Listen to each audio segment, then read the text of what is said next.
I think the development of full artificial intelligence could spell the end of the human race. It's a flying object, and we don't know what it is. I would hope somebody is checking it out. With a rocket or whatever, but incredibly fast, opposite direction. It was too fast to be an airplane. I'm glad the Pentagon is looking at this, because if it poses a threat, I want them on top of it. Well, the craft generates its own gravitational field. You said there's lights in the sky? The internet has become the command center for criminals and terrorists. 911, what's your emergency? I need help, please help me! Aliens won't let it happen. You know, that's what we're instructed to say. Roswell, Area 51. Alien kept deep under the ground. 1, 0, 1, 1, 1, 0, 1, 1, 6, 3, 2, 9, 7. Media doesn't have your best interest in mind. The government is self-serving. You're here for a reason. You're listening to Troubled Minds Radio.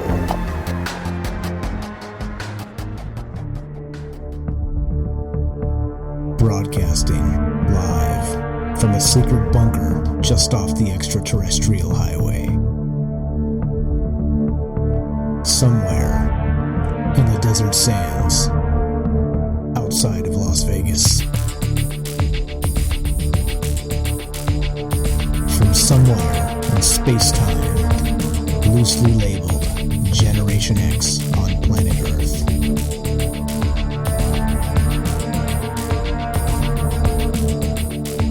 And asking questions of you in earnest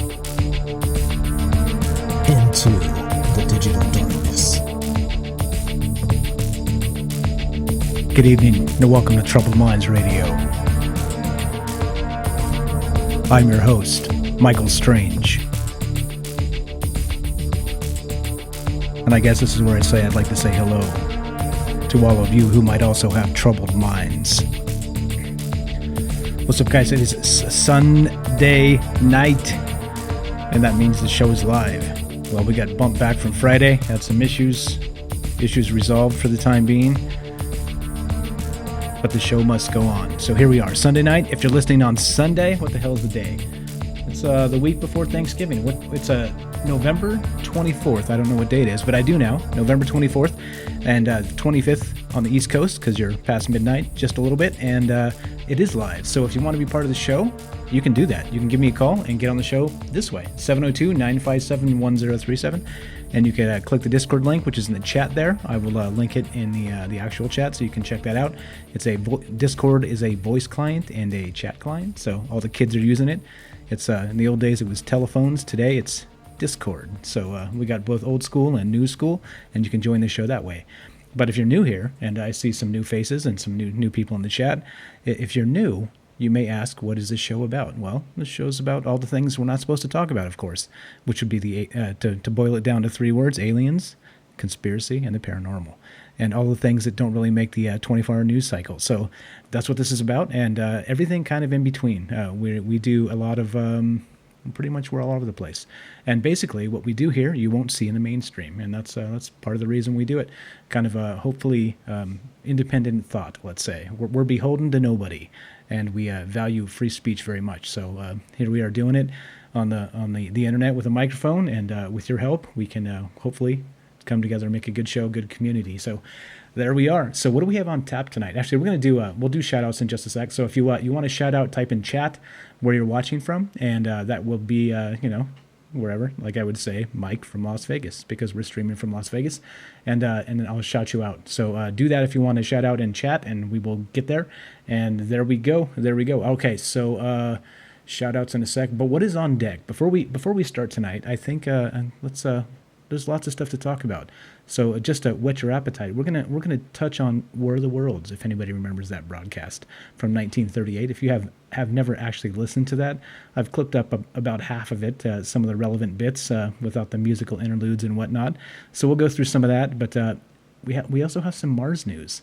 So if you guys have been watching the news cycles, interestingly, they're talking about Mars and the possibility of life on Mars. So the last show we talked about arthropods on Mars and some other stuff. So anyway, blah blah. Cart before the horse. That's what we got on deck. Some crazy news like usual, and there we go.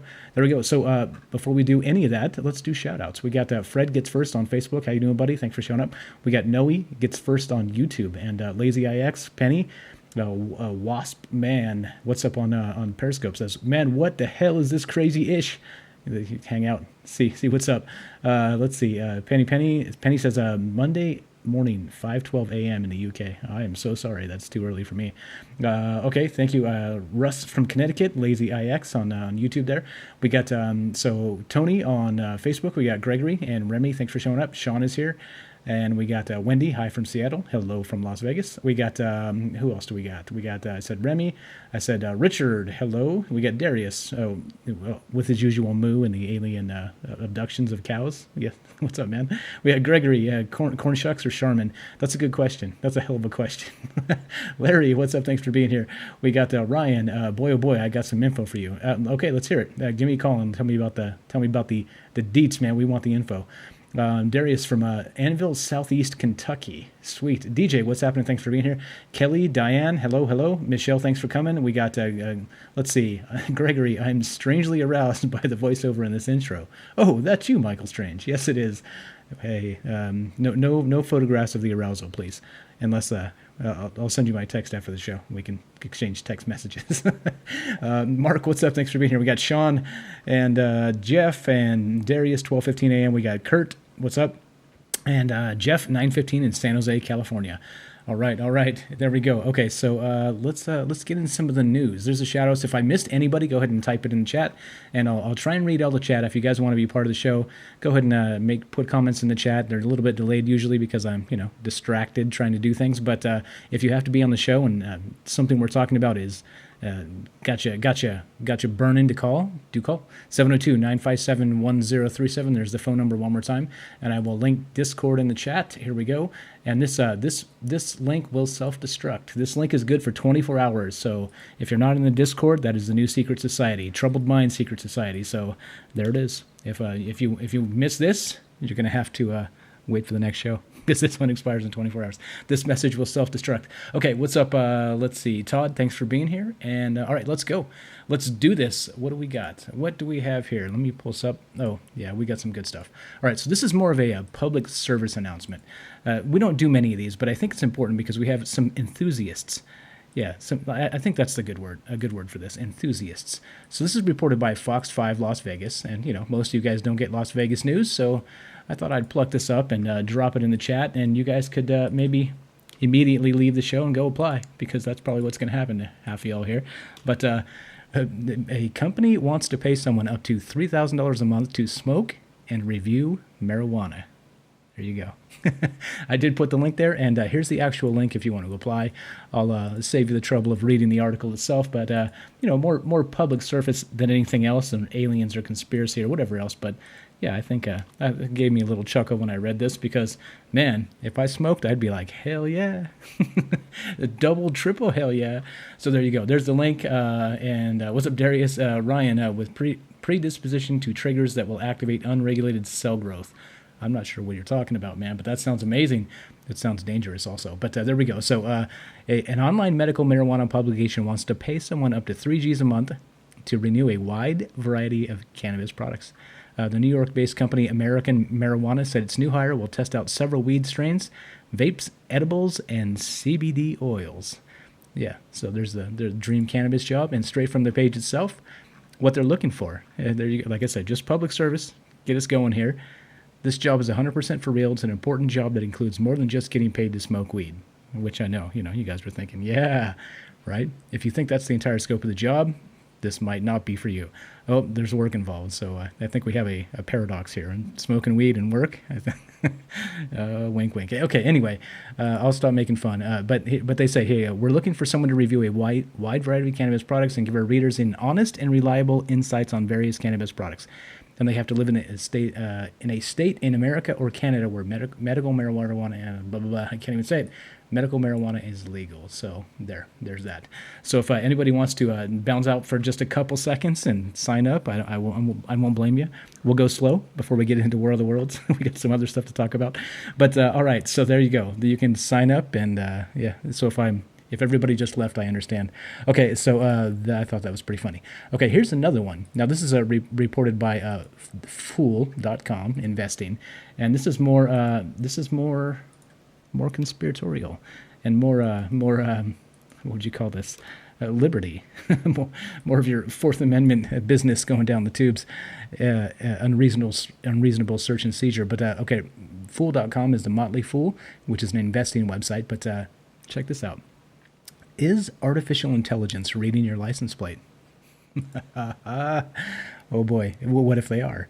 So we all know, as you're driving down the street, police officers kind of punch in your license plate if they have a reason to, and maybe get a read to see if how stolen your car is or whatever, right? So this is a normal thing. It happens on streets all over. I'm talking about America, of course. I don't know about anywhere else. They might just pull you out and anyway, I'm not gonna get too graphic, but yeah, pull you out of the car. I mean. But okay, so we have now this is Axon Enterprise, right?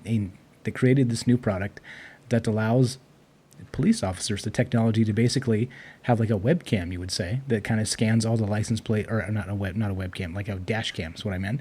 That kind of scans all of the license plates on the road in front of it. So if it can see it, it's actually like can take this information and process your plate, and then it will. Here we go. I'll just read this. So the product is called Fleet 3 and will be added the capability of AI sifting out law-abiding plates and only flagging plates of interest, quote, interest. And police departments can set up alerts for license plates suspected of being connected with vehicle theft, human trafficking, and other offenses. And because AI is doing the work, officers can stay focused on the job. There you go.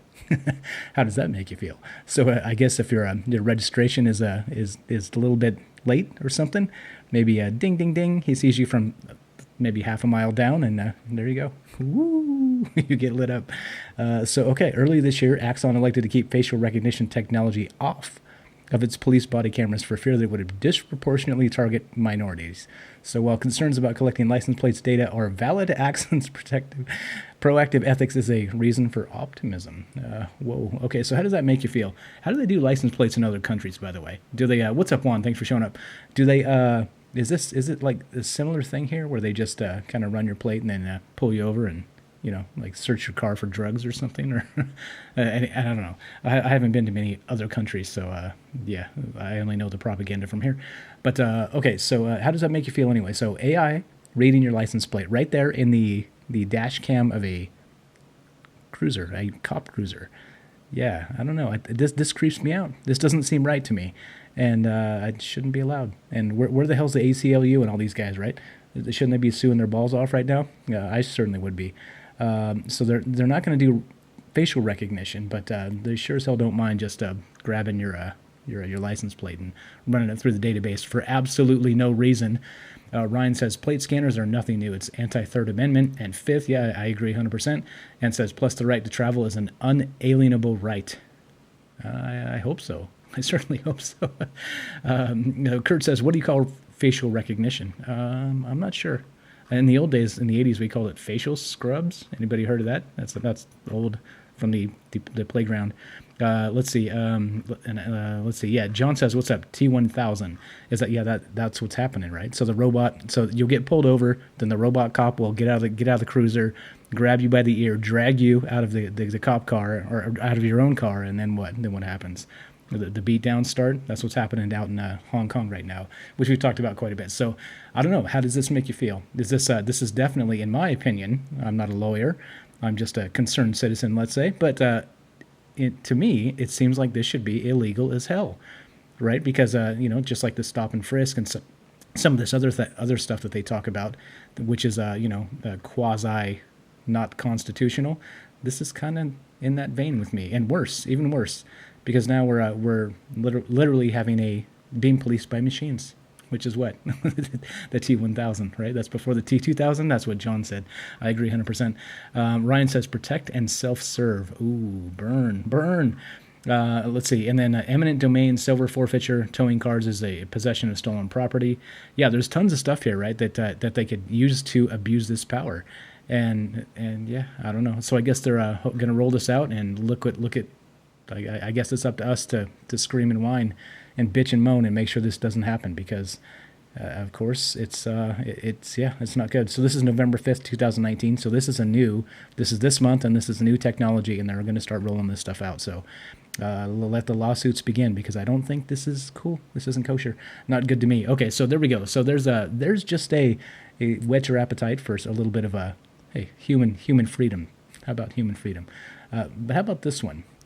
Maybe you guys saw this. So somebody linked this in the Discord. So if you haven't joined the Discord, please do. But we'll play the video that goes along with this, because this is really awesome. Everybody remembers our favorite climate activist, Greta Thunberg, right? That was her name. How dare you remember that whole thing? We did a little bit of that. And now we have a new conspiracy. We have a 120-year-old photo sparks Greta Thunberg conspiracy theories, and this is reported by the New York Post. And let's just watch this video, because this is let's call this fascinating. I thought this was pretty good. Action. All right, the music is great, but I'm going to read this. A girl on this 120-year-old photo looks a lot like climate activist Greta Thunberg, and there's the frozen. You'll see her over on the left side here. Let's see, make sure I'm got this on the thing. Yes, we do. It is up. Okay, and all right, here we go. We'll continue to play this. So you can see her over on the left side there, and then the side by side. The 1898 photograph was unearthed from the University of Washington archives. The striking resemblance threw Twitter into a fury. So Greta Thunberg is in a photo from 120 years ago, and it's my new favorite conspiracy. Greta's a time traveler from the future, and she's here to save us, says Jack J.S. Strange. I don't know who that is. Hey, but he's got a Twitter check, which means he's more important than both you and me combined. So there's that. But anyway, so let's read the rest of this as it rolls, and then we have another tweet. Are we really reading tweets? Greta Thunberg's a time traveler, says this other person. If you think Greta Thunberg is indeed a time traveler, then she knows something that you don't. Effing listen to her, you morons. There you go. Oh, Twitter's the best. This is Paropu Fiction. I tweeted that. Okay, so meanwhile, the real Greta is a bit more concerned with the future than the past, and of course, we all know what that means. But I thought that was pretty funny, and I don't know, with the time travel being a possibility of, I don't know, you have to call it possible, right? It's theoretically possible, and especially if you're talking about different timelines and these sorts of things, who knows? You think that's Greta? Do you guys actually think that's Greta, or do you think this is something else? Something more coincidental, let's say. I'll roll down, and you can check out the actual photograph here, which is fantastic. Oops. Oh, man, I love that. The bass is so good. Okay, see that? Look, I have the sound off, and it's still playing. Okay, so anyway, here's the photograph right here, and the actual tweet itself. So, oh boy. All right, let's link that so you guys can check it out if you want to see. But what do you think? What do you think about, is Greta here from the past to save us, or from the future to save us, or from some combination of the three? Maybe she's the T3000 robot that has come to take back your carbon emissions, or something like that. What's up, Benjamin? Thanks for being here. Ryan says, all the good old days of homesteading. Set up a claim, build it, and live off the land, and start a family. Yeah, I guess so. John says, this is a clone. This is a Greta clone. And Ryan says, Greta is a monarch child farmed. And I could believe you. Let's see. Fred wants to know if there's any Kardashians in the article. That's a good question. Let's see. If anybody doesn't get the joke, we always vet our news by checking the sidebar of the article. And if there's any Kardashians over here, where, we got Prince William, we got Barack Obama here, we got Jeffrey Epstein. This all looks like legit news, right? There's no actual Kardashians over here. So I think we're good. I think this is good. I think no Kardashians on the sidebar, no women in bikinis trying to distract you from the actual article. So this might be legit, right? This could be legit. That's a good point, Fred. Thanks. I forgot that was our standard, our new standard. What's up, Larry? And Andy Kaufman didn't die, and he's now House Chairman of Congress. If you got a picture of that, I'd like to see that. But I didn't know that one. Let's see. Gregory says, I find Greta's mother attractive. I don't have a picture of that. I'd like to see that as well. What's up, Philip? Probably just a distant relative. That could be. So that was, I think that was from, let's see. Where is that? So for the unearthed at the archives of the University of Washington shows 3 children working on a gold mine in Canada. So this is actually in Canada, but she's from what? She's Swedish. So we got some Canadian-Swedish links. I think we do, don't we? We have lots of Swedes in Canada. At least they're called Canadians now. But yeah, maybe. I don't know. How dare you? How dare you even believe that or want to believe that? But yeah. So here's the one. Let's see. I think this is the one. Is this the one? Yeah, okay. What is with these damn videos where they don't have any voiceovers and they just have the text? Okay, whatever. Okay, so I'm linking all this stuff. If you guys want to check it out and view the photo yourself, you can. And we're that's where we're at tonight. That's where we're at tonight. Okay, but we're going to get to some other good stuff, so don't worry. Nobody worry. Okay, so that's that. That's Greta, the time traveler. Is she sent from the future, like the Terminator robot, to take all our global warming back, or to make sure you don't take a shower a little bit too long, a warm shower too long, or make sure you eat all your grasshoppers, or whatever's going on with this, or I don't know. I jest. Let's see. What's up, Charles? Thanks for showing up. And there you go. There you go. Let's see. What do we got? We got some chat that I'm neglecting over here. What's up? We got Frank didn't reappear yet. Lazy eye, I see there. Addie's Bike Garage. What's up? Cheers, mate. Oh, cheers, Mike. There we go. That went all Australian on you. Quick swig for the chat. Yep, you got it. Drinking Negra Modelo tonight. So there you go. Lazy eye says we live in a Big Brother state. Juan Carlos, thanks for being here. Frank was probably working with the Men in Black. Yeah, you know what? The more I think about it, Frank might have been spying on me. Maybe they sent him to actually maybe find out the inside details of what this show's all about. Huh, I wonder. Yeah, Mr. Bamboozle, what's up, says on Twitch, not much of a conspiracy dude myself, but from hanging out with my flat earthers, among others, it is quite interesting. Are you a truther, as they call it? Yeah, I don't know. I don't like to be labeled, let's say. I don't know. Maybe I post your stream in some places. Maybe you get some people to watch. Yeah, please do.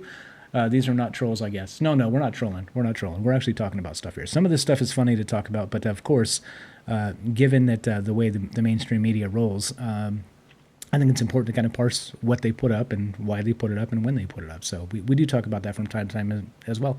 Okay, so we're over Greta. I'm over Greta. Anyway, here's one that's a little more in line with what we normally talk about. And check this out.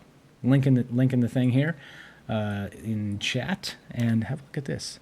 So this is reported by exonews.org, but it actually came from the dailystar.co.uk, one of our favorites. U.S. government forces NASA to cut ISS feed whenever UFOs appear for national security. What do you know? We've talked about that quite often, haven't we? At least in the distant past, when we were looking at some of those NASA streams where there were anomalous objects kind of happen, and then what happens to the stream? Yeah, it gets cut. It turns into, let's see, it turns into that. Anybody remember this? It says, please stand by. The high-definition Earth viewing experiment is either switching cameras or we are experiencing a temporary loss of signal with the International Space Station.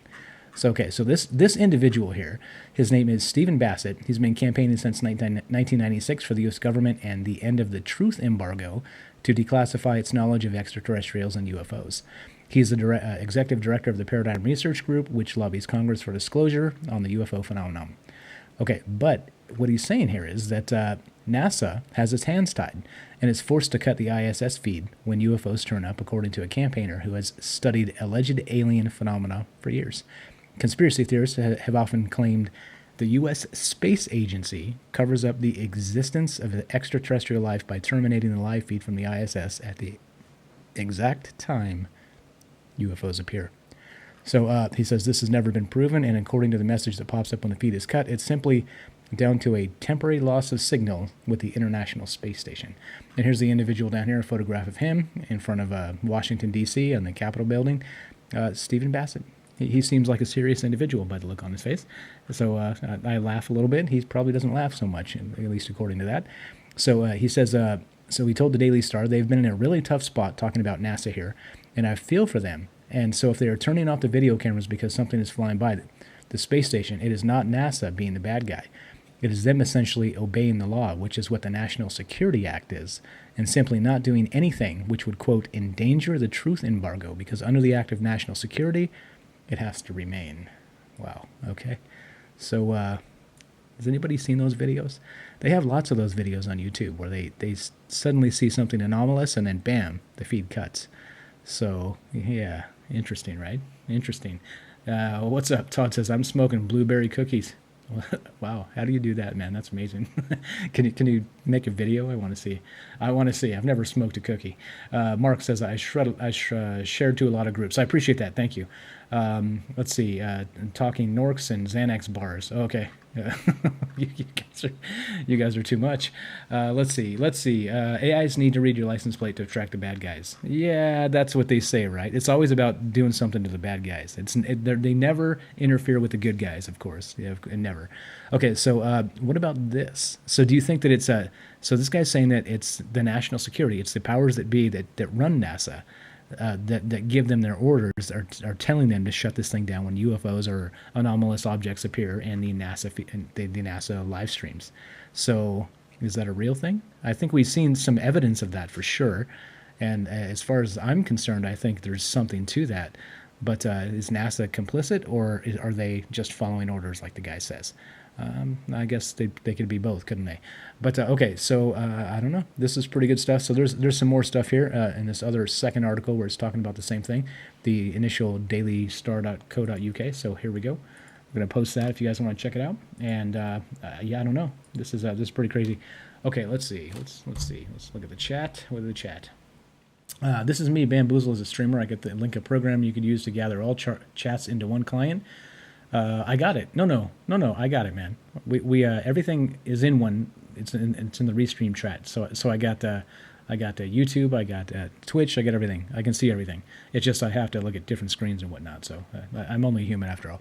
When my AI gets upgraded and they turn me into Cyborg 3.0 or whatever I am, then I'll be better at this. But for now, I'm only human. Okay, so there we go. There's that. How do you feel about that? How do you feel about that? If again, this is live. If you guys have comments on this or know anything about this, I know there's a ton of videos out there that we've talked about in the past, and you guys have seen them on YouTube where they do cut these. The NASA cuts the feed when something anomalous shows up. So is this? I don't know. How does that make you feel? Under the guise of national security, we're hiding the aliens. Speaking of NASA feeds, that's actually supposedly a replay of a NASA feed that's up on the screen right now. So maybe we'll see some aliens, and they'll shut the stream up. Ryan says technology was supposed to make life simpler, not easier to harass. I agree 100%. Benjamin says, "What's up, Benjamin? How soon is NASA building a base on the moon?" If you listen to some, it's already happened. That's for certain. Well, at least certain that some people say that. Okay, so all right, there we go. So that's let's see, that's news.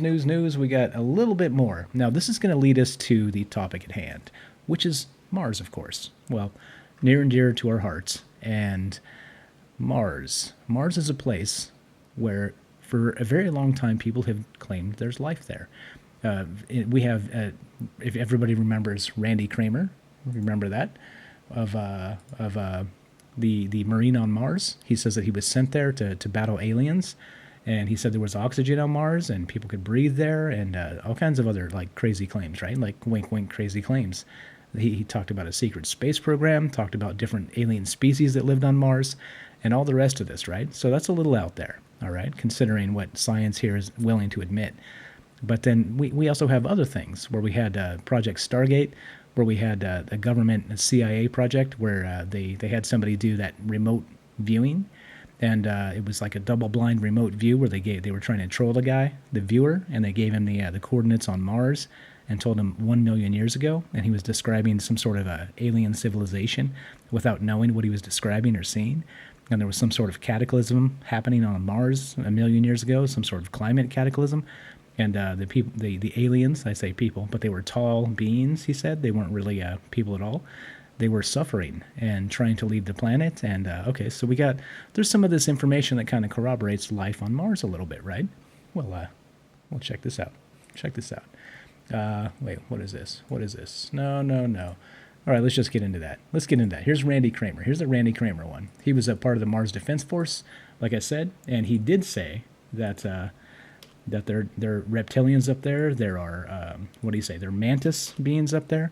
They are the gray aliens up there, and they're fighting with each other. So there's a sort of interstellar war happening that's happening in Mars, on Mars, and it's sort of the where the fight is happening to stay away from Earth. So the fight's happening on Mars to keep them away from Earth, sort of thing. Okay, so here we go. Everybody remembers this. We did a show on the Randy Kramer bit, so if you want to go back and check that out, please do. Good stuff. It's way back, episode 7, I think, and but it's we got a lot of clips from Randy Kramer himself talking about these things and what he thought about. I guess trying to convince us that this stuff is real. Let's see. What's up, Russ? I'm here from YouTube. I see you, buddy. I see you on YouTube also. So there we go. Justin Thomas, thanks for showing up, guys. That was you, Gregory. Bling. Okay. Let's see. All right. So there we go. So we have Randy Kramer says there's life on Mars, right? Well, check this out. So and then we have the what I say the far site. 1 million years ago, ancient Martian civilization. Okay, so we got some esoteric stuff happening. Maybe people fibbing, who knows, right? But this is what you find out there if you look into this. Well, check this out. This happened recently. This is like this week recently. I'm going to post this in the link there, and you guys can check this out. NASA's Curiosity rover makes a baffling oxygen discovery on Mars. Yeah, all right, okay. So, not just that. Let's see. Gregory says, I just watched John Carter of Mars. Definitely life on Mars. Apparently, right? John, I've never seen that, John Carter. But okay, check this out. So, NASA's Curiosity rover makes a baffling oxygen discovery. Seasonal variations in Martian oxygen levels are puzzling NASA's planetary scientists. So, what the hell, right? Like, what's going on with this? So if you recall, so this is brand new. This is November 13th, 2019. Like I said, it's been reported, and people are even saying that this is the smoking gun. This is proof. This is life on Mars, period. This is it. And so they point to a number of things. There were organics that they found in the soil. If you go back a ways, this is probably like a year and a half, couple years now. They found methane. If everybody remembers the methane flap on Mars here, let's look at this and talk about this real quick. How it kind of all adds up. So the notable thing about the oxygen real fast before we move on to the methane and then the rest of the possible life on Mars here and why this points to it is that so oxygen in and of itself isn't typically very suspicious, right? Because it exists in many places, many planets, in small amounts. Okay, but this in particular, they were actually seasonally changing the levels. So it was as spring came in, the oxygen levels would increase, and like this, right? So which of course makes you go, wait, isn't this something to do with life? This got to be, right? Okay, so remember, let's go back to this is skyandtelescope.com. Reported a few months back. This was August of 2019. So just a few months back, they were doing this same song and dance, except with methane. And here we go. So a possible solution to Mars's methane problem. And a small amount of seepage could explain conflicting measurements of methane in the Martian atmosphere. And so here's the problem. Here we go. So here's a chart right here. You can see it on the, let's see, make sure we can see this. Are we full screen here? No, we are not. Okay. So here's what you see. There's like a methane. It's the same thing. It's like a seasonal spiking that's happening with the methane. And again, the thing that, so they say methane can be, of course, secretions of microorganisms, right? Which would be life. It could be what do we say on Earth? It's cow farts, right? Is what we would say. It's actually emission from living organisms. And so on a microbial level, maybe this is what we're looking at. And so again, this was a big to-do, like I said, about 3 months ago, 3, 4, 5 months ago. And so it was methane. Methane had like this cyclical process, and they couldn't really account for it. So the only other way they tried to is by saying that it could be a geological event. But if it seems to be seasonal, then that would kind of fly in the face of that, don't you think? So anyway, so here we go. So we got one thing after another thing after another thing after another thing that kind of points to life on Mars. And if you go, you want to go way out there with Randy Kramer and the Marines on Mars and this type of thing, then well, okay, Maybe they're living underground. Maybe they have intelligent beings living under the surface, and this is where the seasonal fluctuations are coming from. Maybe there's actual bacteria growing down there, microbes or whatever they are, and that's causing it as they bloom and grow and die, and these sorts of things. I don't know, like what's actually happening there. Let's see. Juan Carlos says, "I believe we already have a breakaway civilization, or in the making, on Mars. You mean? Possibly, right?" Okay, so here we go. We'll get into War of the Worlds in a sec, but first, that's life on Mars. So let's talk about life on Mars first. Again, live show. If you want to be part of the show, if you have information about this or thoughts, or you think that... So here's the question, right? Here's the question for tonight. If there's life on Mars, which I think is becoming more and more evident, and I think you would be foolish at this point to say that there's not, in some capacity. But what capacity would you say? Okay, so first, let's say, Mike, you're nuts, there's no life. I want to hear that. If somebody believes that, call me. I want to know. But the other, if we say there is life there, which angle is it? Is it intelligent beings living underground, or are we talking microbes?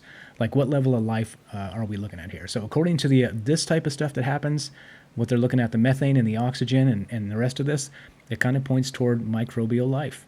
Otherwise... I'm not sure. What else could this be? Again, geological process? Maybe not. Okay, let's see. We got some more of this stuff. So the methane. Okay, so this is all done by the Curiosity rover. Okay, which was dropped in the where was this? This was put in the Gale crater on Mars. Which, of course, let's see. Let's look what the Gale crater is and Curiosity. So here's the Curiosity rover and the methane that they're talking about. This is the same one that detected the oxygen spikes. And so here's the Gale crater. So according to the Ministry of Truth Wikipedia, the Gale crater is a crater, probably dry lake on Mars near the northwestern part of a Aeolus quadrangle at 5.4 degrees south and 137.8 east.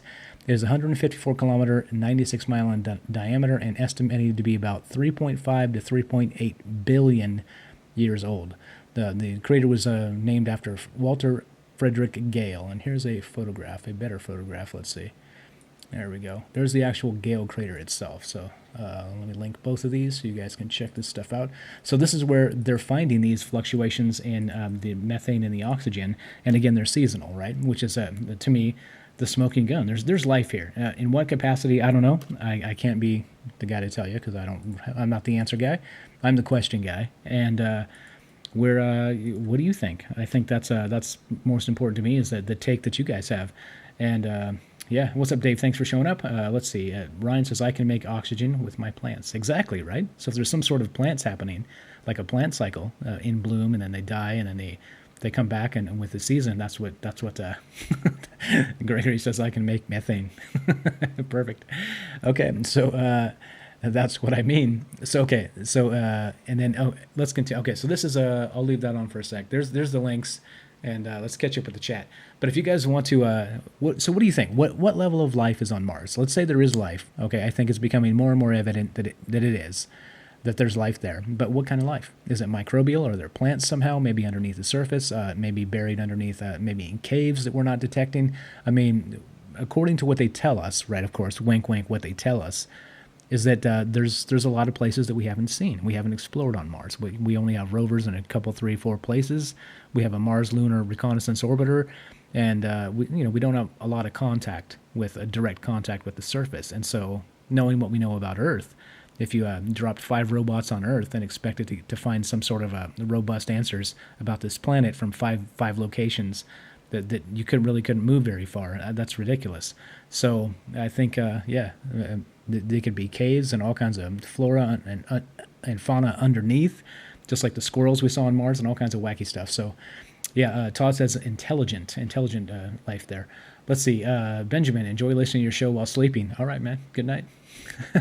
I'll whisper quietly, or I'll shout. What do you want me to do? All right. Let's see. Russ says we could have contaminated the planet with the stuff we have sent there, and it took root fast. That's always a possibility, right? So if we send things from Earth, like the Curiosity rover, for instance, into the Gale crater, maybe it did. It brought microbes from Earth, and maybe that's what's growing there in the crater itself. That makes a little bit of sense to me. Let's see. Todd says there's frozen water lakes on Mars. Yep. On the poles, definitely. There's frozen water there. And yeah, pretty crazy stuff. So what do you guys think? What level of life is on Mars? And is it the type that's microbial? Or is this reptilians and sectoid aliens and what would you call it? Praying mantis aliens, like Randy Kramer said from the Marine on Mars story. That's what he said. They're on Mars. They're fighting. The war is actually going on Mars. So yeah, okay. So we got some more here. There's a whole bunch of stuff about the methane and the rest of this. So let me read a little bit of this, and then we'll keep on rolling. What time is it? Okay, we're good on time. So scientists don't know what's producing this methane or where exactly it's coming from, but they are keen to find out because the gas is a possible sign of life.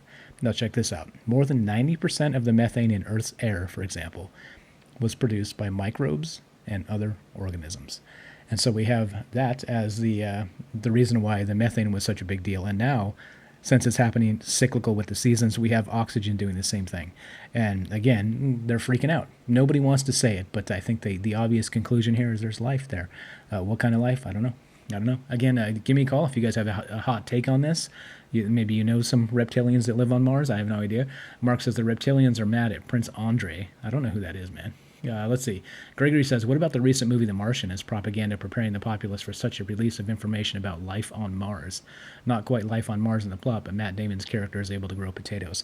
Not only that, so I have this, let's see, where did I pick this out? So not only potatoes, I think that's a keen take there on the propaganda. Let's see. So here we go. So the oxygen... These articles go on and on and on. And who the hell is talking about this stuff, right? You turn on Fox News, you turn on CNN, what are they talking about? Orange man bad, orange man good, like impeach or not impeach, right? That is the question, to impeach or not to impeach. That is the question. No, that's not the question. The question is, why aren't we talking about life that's probably on Mars? So the growing the potatoes, here we go. Here's the New York Times, New York Slimes, as we like to call them. The propaganda outfit, but they did report this. So they report it. They put the articles out so that they get the clicks, right? But nobody's actually talking about this. No, like it gets like a 30-second segment on national news, and that's it. That's all they get. But keen with the potatoes there, Gregory. Thank you for pointing that out. I got this pulled out too. Check this out. So not only are they saying that if we send astronauts there, this is a quick segue because Gregory pointed it out. Here we go. For astronauts on Mars, the veggie of the day may be asparagus. And this is reported by space.com. Check this out. What the hell is this? Oops, that's the wrong window. This is, where are we? There we go. Okay, so why? Take it or leave it. Haha. Mars won't offer this sort of veggie options on display at your neighborhood supermarket. In fact, this particular area of the soils more alkaline, so this would be okay for growing asparagus and beans and not potatoes. Specifically, talking about the Martian movie with Matt Damon, and he's a botanist growing potatoes up there and the rest of that. If you guys have seen that, I think you're right. That's some sort of propaganda, right? Telling us that we can do this. Well, this article here, space.com, is saying that we can only grow things like asparagus because of the way the soils are more alkaline. So if you let's see, and this is the international. This is a great quote. NASA Chief Scientist Jim Green said, "If I had to eat asparagus for 3 years, I think I'd just take my helmet off and walk outside." And I kind of agree with him. But give me some potatoes, man. There was some cheese and some beer. No, okay. So there we go. There's a nice little point to the propaganda. And space.com. Is it possible? Yeah, I don't know. I guess we'll have to find out. Elon's going to take us there. The Elon Musk. Okay, let's see. What else? Okay, so if you guys have comments on this, again, this is live. We're going to get into life on Mars a little bit more deeply in just a sec with some old school radio. And we're going to play some clips of that, the old War of the Worlds, and we'll get into that in just a sec. But if you have, what do you think about this? What kind of life? That's the question of the night. So if there's life actually on Mars, is it intelligent? Or is it some sort of microbial bit? Or are you saying, Mike, back off the cliff? There's no actual evidence yet. It just seems more and more likely, right? Okay, you're going to take the cautious approach. Whatever it is, do call me. I want to hear from you. 702-957-1037. You can join the Discord. The Discord link is in the chat there. I'll put it in one more time. And get in here and tell me what you think. The show's live, and you can talk about this and the other things as we go.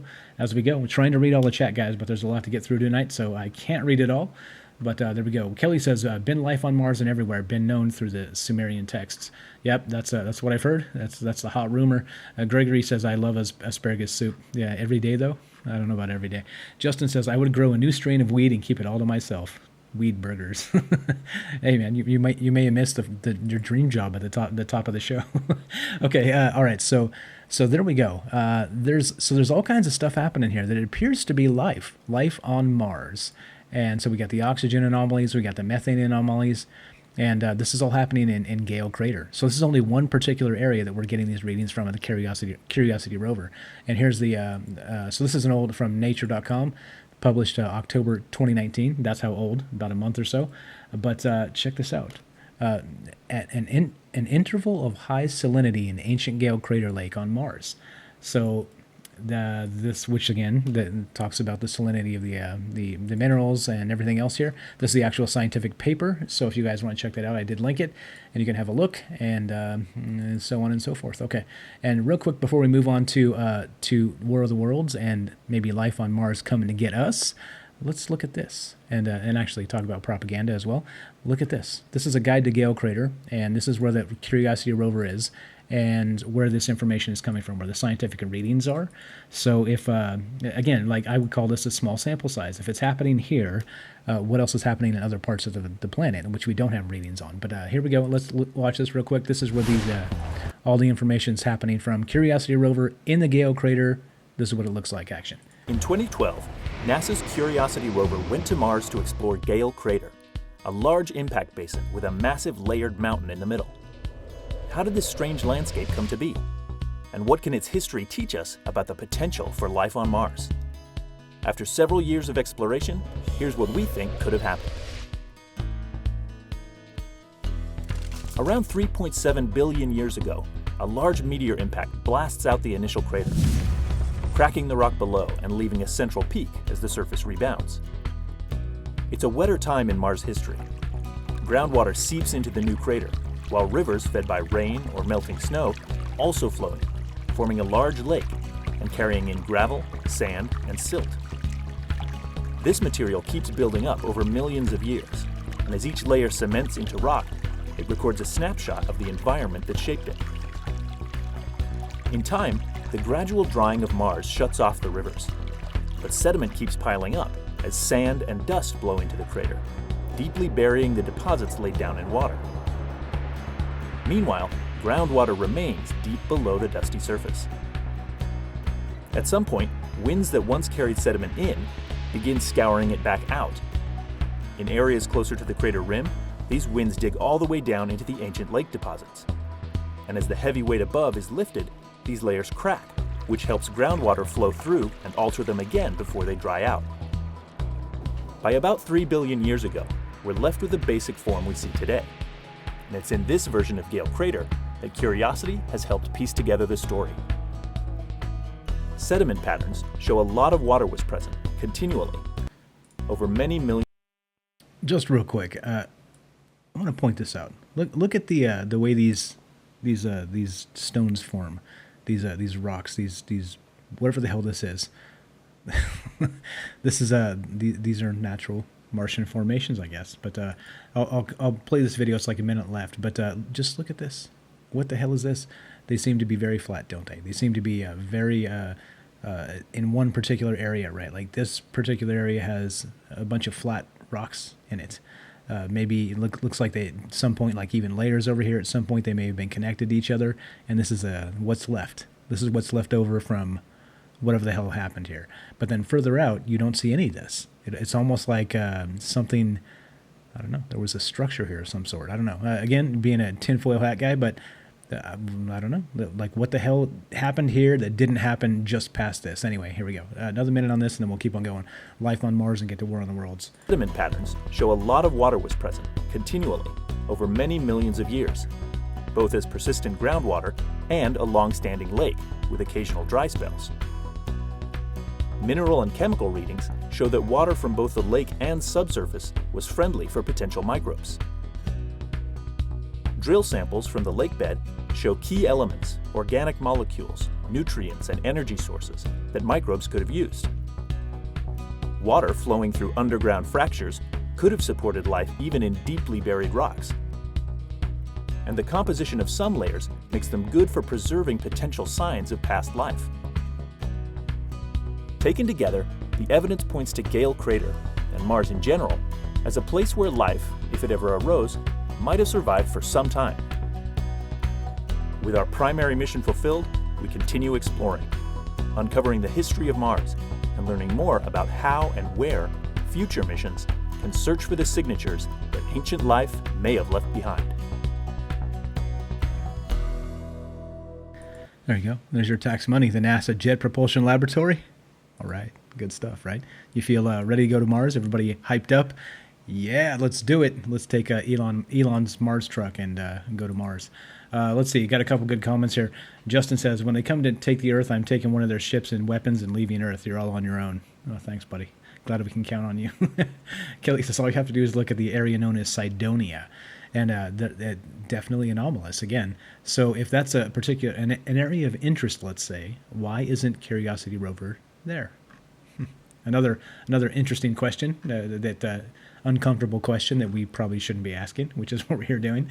Yeah, Gregory says, asparagus, okra, parsley, yam, sweet pea, baby's breath, beets, cabbage, celery, cauliflower grow well in alkaline soil. Okay, so there you go. That's better than just asparagus soup. So it's I don't see potatoes on the list, though. So you're saying Matt Damon was wrong? The Martian movie was wrong? Is that what you're trying to tell me? Doesn't surprise me a bit. Okay. Actually, he did it inside, didn't he? Okay. Anyway, it's been a while since I saw that movie. Okay, so there we go. So we got Randy Kramer. We got the Far Sight project, or what was that? The being able to see back into the past on Mars with the Project Stargate. And this type of thing, suggesting that there is not just microbial life, or maybe life underground, plants and animals, like unintelligent, but there's actually intelligent life there. And not only that, hostile intelligent life. So given those things, and maybe the way the media is today, do you think that's likely? How likely do you think that is? And what happens if they are hostile? Let's say that let's go with Randy Kramer again, with the Marine on Mars, and he's there fighting these aliens. There's a team of Marines, and they're holding off the fight. What happens if they lose? What happens? That means that the reptilians and the mantis beings and everybody else that's up there that's hostile to us can now come to Earth, right? Because they're being held off on Mars apparently, and then we're next. So yeah, I don't know. What's up, Tannerman? Thanks for showing up. And I that scares me a little bit. Does that scare you? Assuming that if they're intelligent and hostile, they're going to come get us, or maybe come get us. I don't know. I have no idea. Okay, so there's a whole bunch here on the Gale Crater and the Curiosity rover and all this kind of stuff. But let me play this guy a little bit too. If you guys haven't seen this dude, he's really great. He does a YouTube channel called What Da Math. There it is, and he's talking. He's an actual astronomer type, and he has a YouTube channel where he talks about this. And this is what he's talking about, the Mars and the oxygen levels and aliens. So let's watch this for a minute or two, and then we're going to get into World of Worlds after this. Action. In the last few years, NASA has very thoroughly studied the composition, the atmosphere, and a lot of other things on the planet Mars, and has discovered quite a lot of things that were unfortunately, or I guess in some sense fortunately, unexplainable. And one of those things I've actually talked about in one of the previous videos from last year, methane. We've discovered unusual emissions of methane that could not really be easily explained. And as you know, on Earth, methane kind of correlates with life. A lot of methane is produced by life, but not always. Some methane is what's known as abiotic and can be produced by various chemical reactions in the soil. And for the first time ever, we've also been able to very thoroughly analyze and study the composition of air inside the Gale crater that you see on the screen right here. And it's also the location of the Curiosity rover that's still active on Mars and is basically actively working for us, detecting all sorts of data and allows us to study the atmosphere of Mars with a lot of precision. So in the last 6 Earth years, or about 3 Mars years, we were able to use the beautiful rover to find out quite a lot of things about the Martian atmosphere. Like, for example, this is how we discovered that the surface of Mars and the Martian atmosphere is actively regulated by the CO2 atmosphere. In this case, the rover discovered that when the winter comes and when Martian surface becomes a little bit colder than usual, the CO2 gas actually gets deposited into ice directly. In other words, it goes from the gas form into the ice form. This is known as deposition.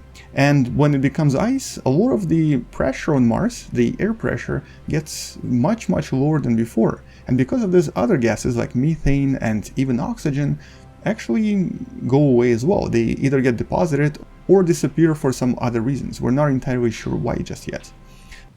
Okay, so I'm going to kill it there. So I did link this if you guys want to check out the full video. This guy's very good. He talks about basically all the new stuff that happens in astronomy, and he's as you can see, he's got some pretty good animations that go along with it. He talks about Mars and black holes and you name it. Like if it's astronomy and it's kind of cutting edge, he's talking about it because he's in academia of sorts, which isn't always bad and terrible if you're always listening to me. But so he does talk about at least what they're releasing scientifically. So that's interesting to note. And what's up, Paul? What's up, Penny? I missed you up there, I think, from the UK, or Limeys, or again, it's probably a racial slur, but sorry. Yeah, let's see. Okay. All right, so there we go. So there's Mars. All right. And so probable life on Mars, right? Like 10 different ways you can look at it and say, okay, what the hell's happening here? There's something definitely happening on Mars, and it has to do with life. Now, what if? Now let's have some fun. So the question is, like I said, if you guys think that there's something greater than microbial or maybe plants, maybe ferns growing in underground gullies in Mars, or whatever the hell's going on here, whatever's actually happening, what do you think it is? And like we have people in the chat that say that, there's aliens there. There've been intelligent life there for a long time. And what do you think? What do you think? I think that's the most important part here. And how do we parse the propaganda that we get? And do we believe NASA? Do we believe the information that gets sent out? And why are they telling us this? So if they're trying to cover up that, let's say that the grand conspiracy is this, that NASA doesn't believe or doesn't want us to know there's life on Mars. And they do. They know there's life there. But so that would be the conspiracy, the cover up, right?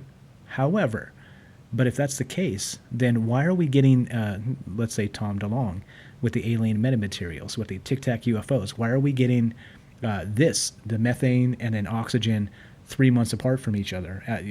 Curiosity's up there, of course, doing its work, and so maybe that's the reason. But if that's the case, and they have the smoking gun for life, why don't we know about it, right? So again, like everything is released in little increments, and so it makes you wonder what they're not releasing as well, because it always makes me wonder that. Anyway, okay, so there we go. All right, so let's have a little fun with this.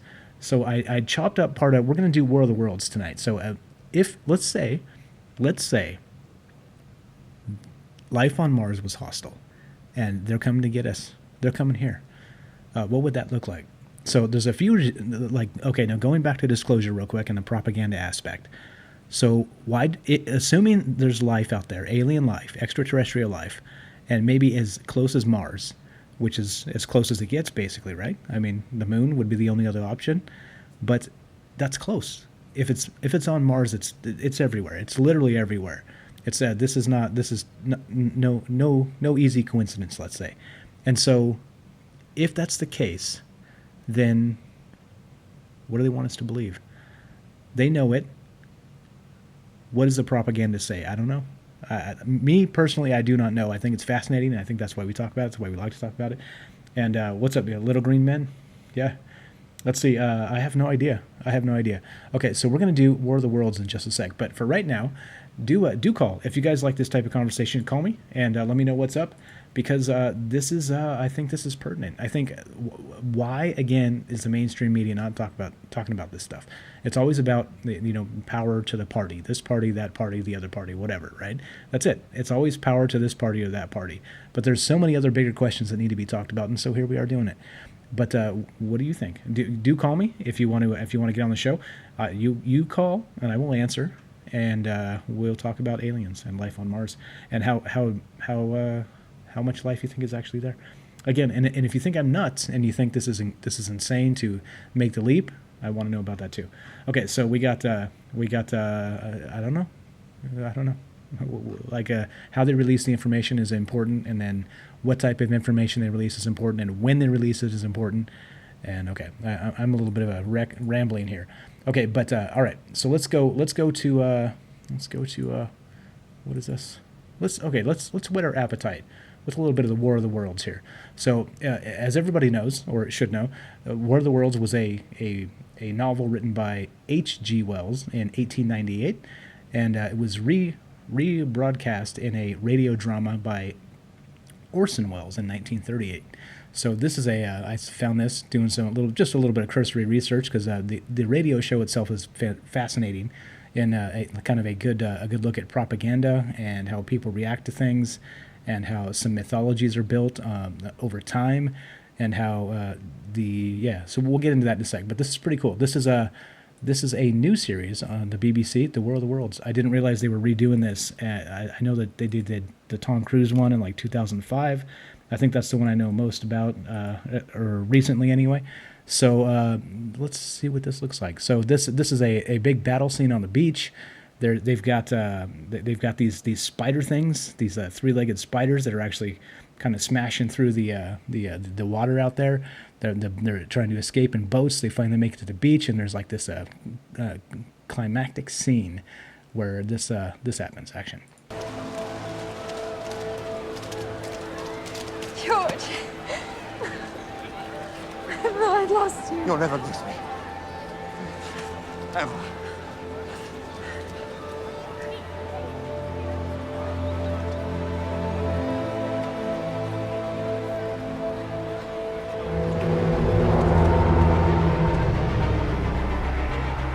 Come on! Let's go!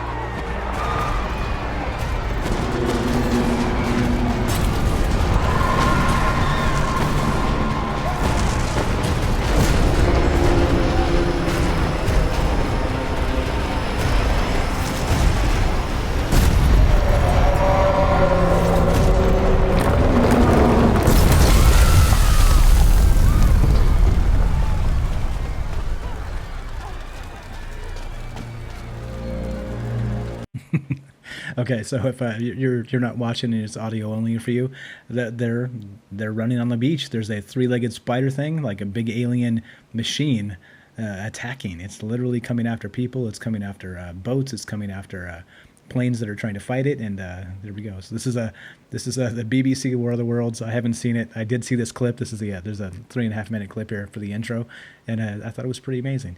And so this is again based on the 1898 novel by H.G. Wells.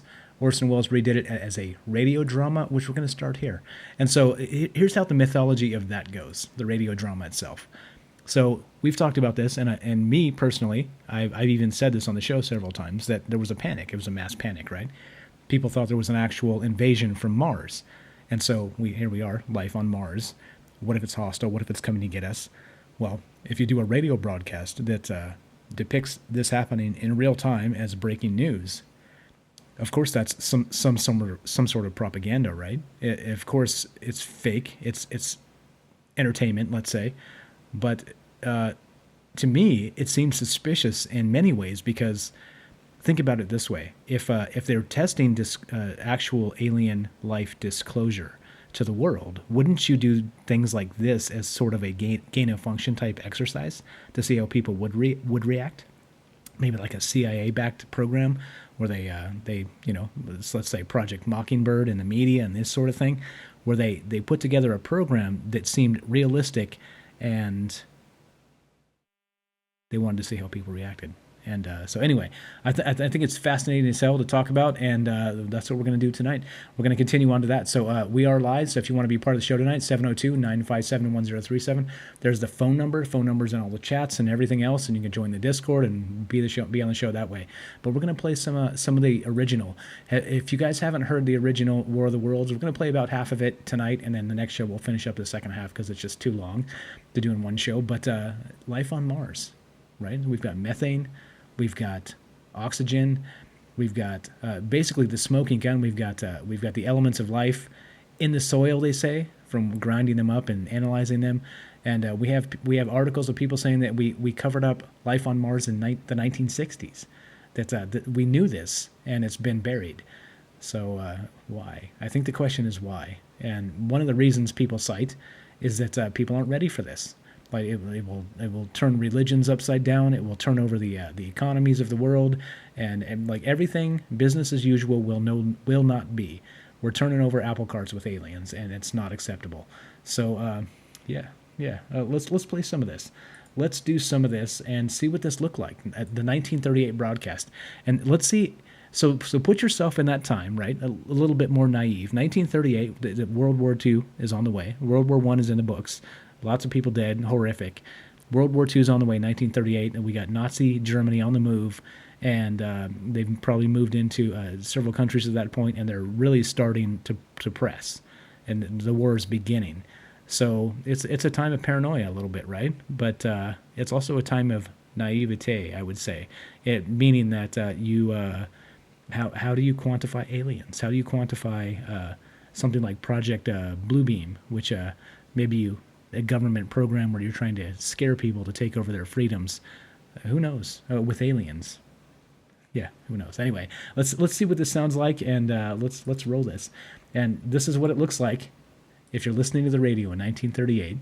And we'll do this in little parts and talk about it. So if you want to call and talk about whatever in between, we're going to do that. But we're going to go through a little bit of War of the Worlds. So let's start it right here. The Columbia Broadcasting System and its affiliated stations present Orson Welles and the Mercury Theater on the air in The War of the Worlds by H.G. Wells. Ladies and gentlemen, the director of the Mercury Theater and star of these broadcasts, Orson Welles. We know now that in the early years of the 20th century, this world was being watched closely by intelligences greater than man's, and yet as mortal as his own. We know now that as human beings busied themselves about their various concerns, they were scrutinized and studied, perhaps almost as narrowly as a man with a microscope might scrutinize the transient creatures that swarm and multiply in a drop of water. With infinite complacence, people went to and fro over the earth about their little affairs, serene in the assurance of their dominion over this small, spinning fragment of solar driftwood, which by chance or design, man has inherited out of the dark mystery of time and space. Yet across an immense ethereal gulf, minds that are to our minds as ours are to the beasts in the jungle, intellects, vast, cool, and unsympathetic, regarded this earth with envious eyes and slowly and surely drew their plans against us. In the 39th year of the 20th century came the Great Disillusionment. It was near the end of October. Business was better. The war scare was over. More men were back at work. Sales were picking up. On this particular evening, October 30th, the Crosley service estimated that 32 million people were listening in on radios.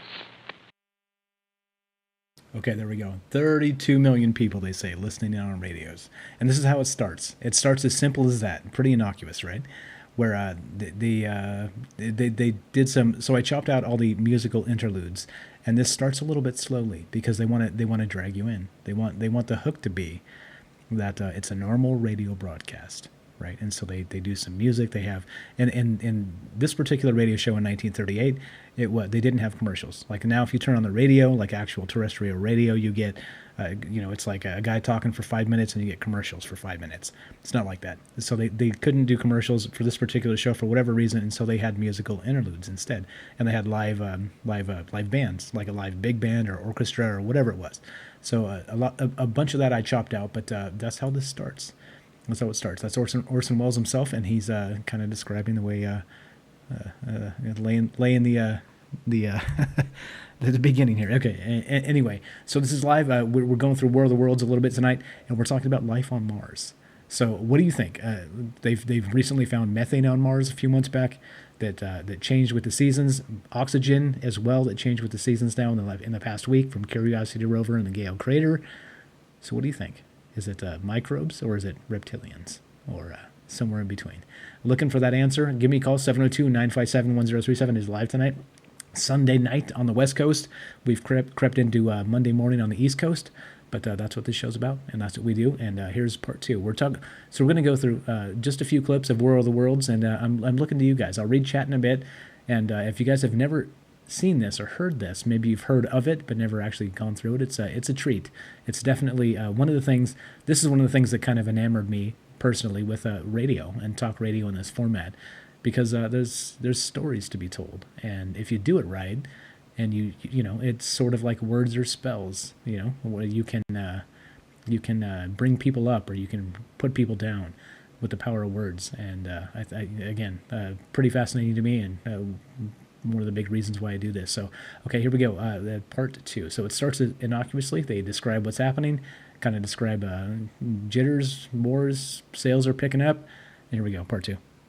Action. Good evening, ladies and gentlemen. From the Meridian Room in the Park Plaza Hotel in New York City, we bring you the music of Raymond Raquello and his orchestra. With a touch of the Spanish, Raymond Raquello leads off with La Comparsita.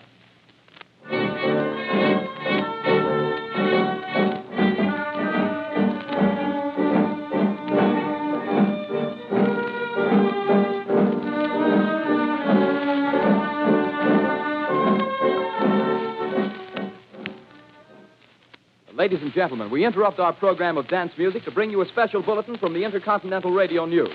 At 20 minutes before 8 Central Time, Professor Farrell of the Mount Jennings Observatory, Chicago, Illinois, reports observing several explosions of incandescent gas occurring at regular intervals on the planet Mars.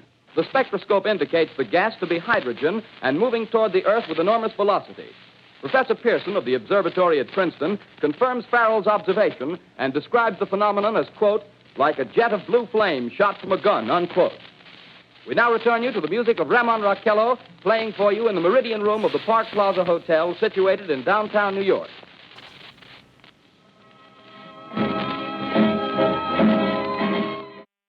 And so it goes on like this. So back and forth, and they're doing it just like a regular radio show. We interrupt you to bring you news of gas, hydrogen gas, from Mars coming towards us at an incredible speed, right? Just kind of, they drop it in there as kind of a way to plant the seed, and then they continue. So what do you guys think? Have you ever heard War of the Worlds itself? Have you taken the time to listen to it? And what do you think about its relevance today and life on Mars? Are they coming for us? Are they just microbes that they'll just eat our guts when we finally get there and make our make our settlement with Elon Musk? How do you feel about that? What level of life is on Mars, and the oxygen, the methane, and everything in between? Yeah, maybe they're coming to get us. Okay, so here we go. It's part 3, and we're going to go through this, like I said, and we'll take our time. And if you guys want to call, please do. I'm looking for that. The entire point of this is to get participation from you. So if you have takes on this, or if you've heard this, or you haven't heard this, or you want to talk about whatever, then please do. Here's the phone number. I'm going to put it up on the screen as we play some of this, and you can call me. You call me, I'll answer the phone. 702-957-1037. That's a Las Vegas area code.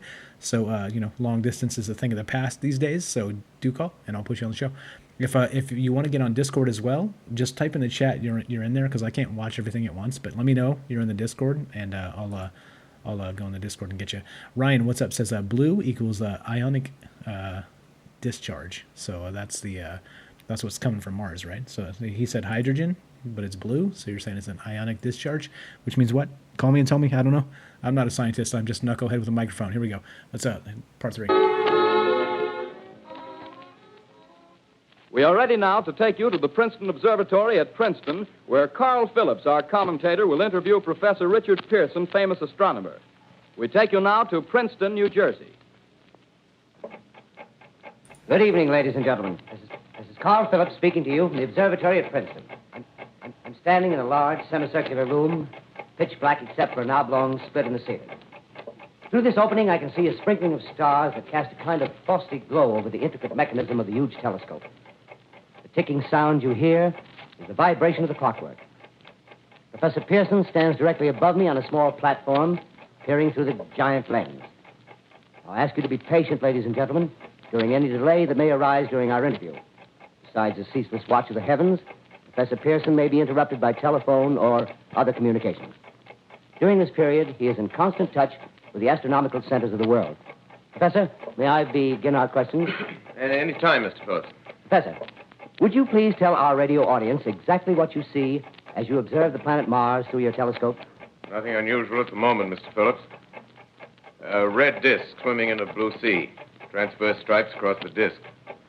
Quite distinct now because Mars happens to be at the point nearest the Earth, in opposition, as we call it. In your opinion, what do these transverse stripes signify, Professor Pearson? Not canals, I can assure you, Mr. Phillips. Although that's the popular conjecture of those who imagine Mars to be inhabited. From a scientific viewpoint, the stripes are merely the result of atmospheric conditions peculiar to the planet. Then you're quite convinced, as a scientist, that living intelligence as we know it does not exist on Mars? I should say the chances against it are 1,000 to 1. And yet, how do you account for these gas eruptions occurring on the surface of the planet at regular intervals? Phillips, I cannot account for it.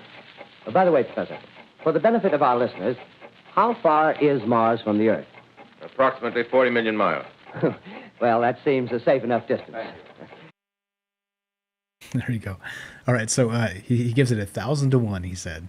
Life on Mars? No. Very improbable, unlikely to the highest degree. 1,000 to 1, I give it life on Mars. And so the radio guy asks him, interviewing him, says, okay, well,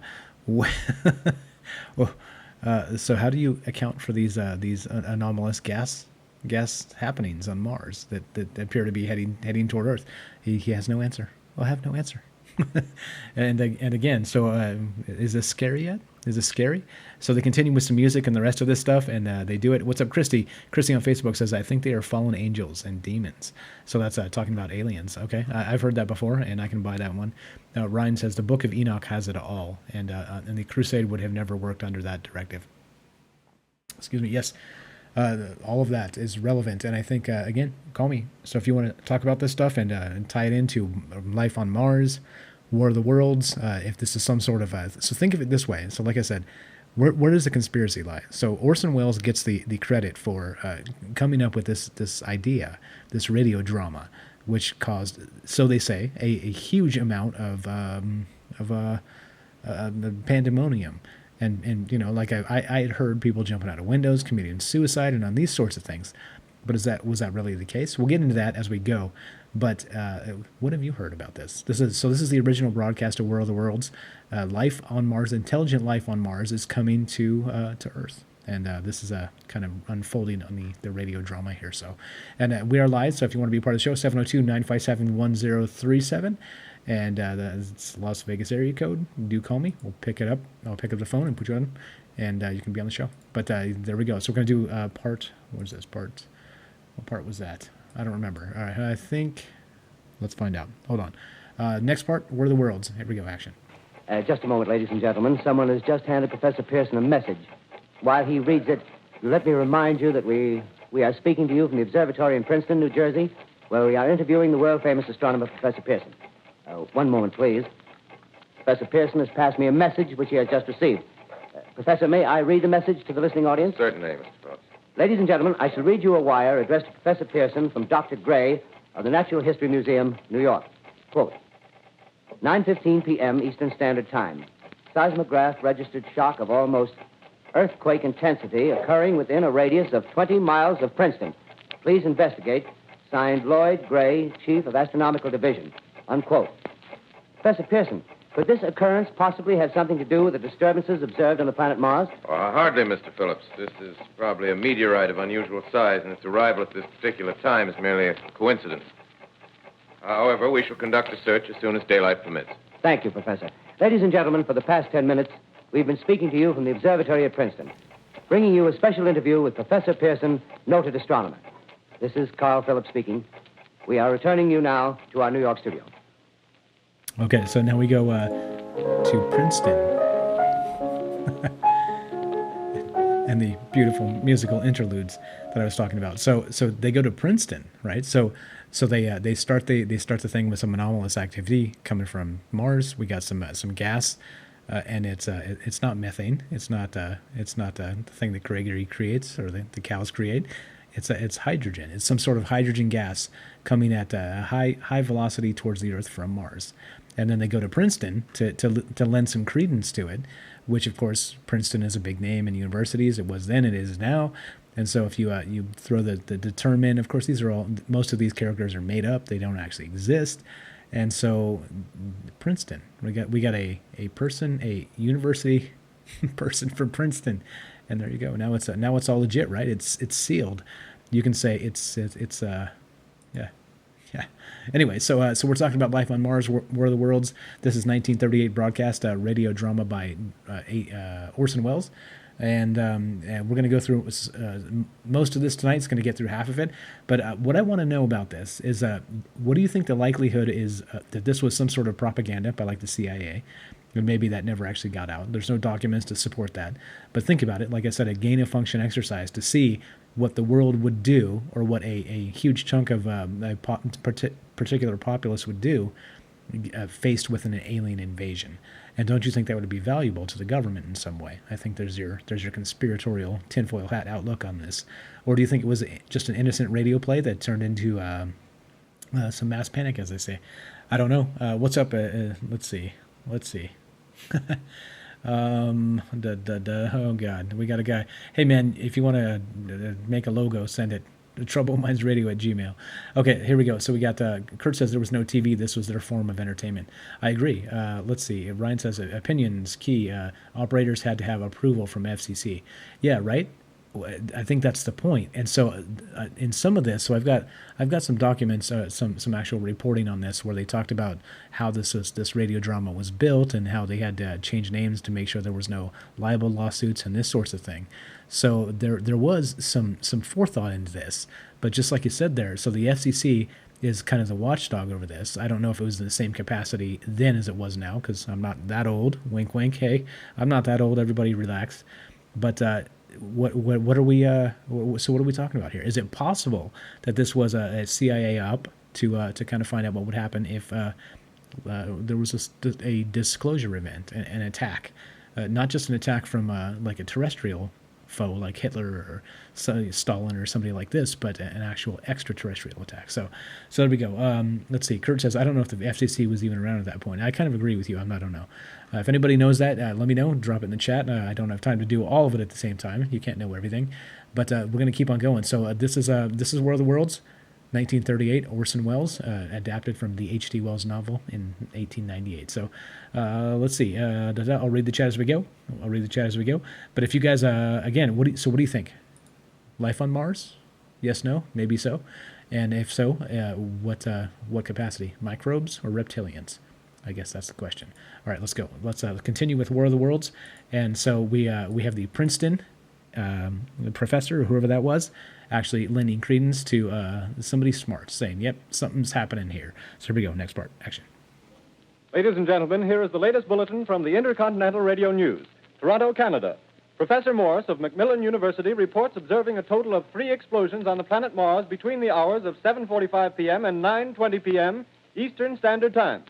This confirms earlier reports received from American observatories. Now, nearer home, comes a special bulletin from Trenton, New Jersey.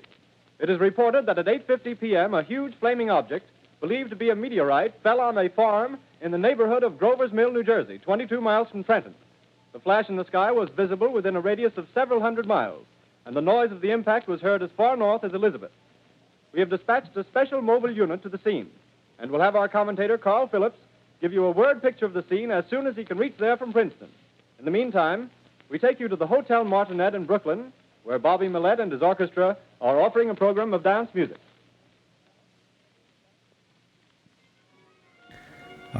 More dance music. More dance music. Ryan says, what's up, Ryan says, yes, we came from there. What's up? From Mars, you mean? Yeah, that's what the Anunnaki say, right? Nibiru to Mars to here. And Mars was the way station, apparently. That's what I've been told. And so okay, so there we go. So we get these see how it kind of this builds slowly. This entire radio drama builds slowly, because you have to make it seem real, right? You can't just start a radio show and then bam, the aliens are invading. It doesn't work that way. You got to kind of, to do it correctly, you got to roll out the story slowly. and then it gets hot at the end, which we're not going to get to tonight. But if you have heard this, then bear with me and let me know what you think. Do call 702-957-1037, talking about life on Mars, talking about War of the Worlds, how it could have possibly been some sort of a CIA op, a gain of function exercise to see what it would look like to bring aliens to Earth and see how the populace would react in small samples or whatever. So anyway, what do you think? Do you think it was I want to know what you think. One about life on Mars, two about War of the Worlds and everything else. All right, here we go. We're gonna keep on playing this and we're gonna keep on doing this. And action. We take you now to Grover's Mill, New Jersey.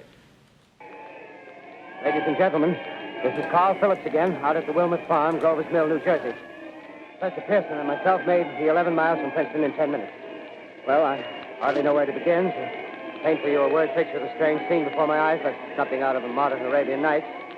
Well, I just got here. I haven't had a chance to look around yet. I guess that's it. Yes, I guess that's the thing directly in front of me, half buried in a vast pit. Must have struck with terrific force. The ground is covered with splinters of a tree. It must have struck on its way down.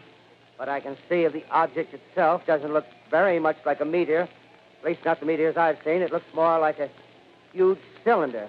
Has a diameter of, what would you say, Professor Pearson? What's that?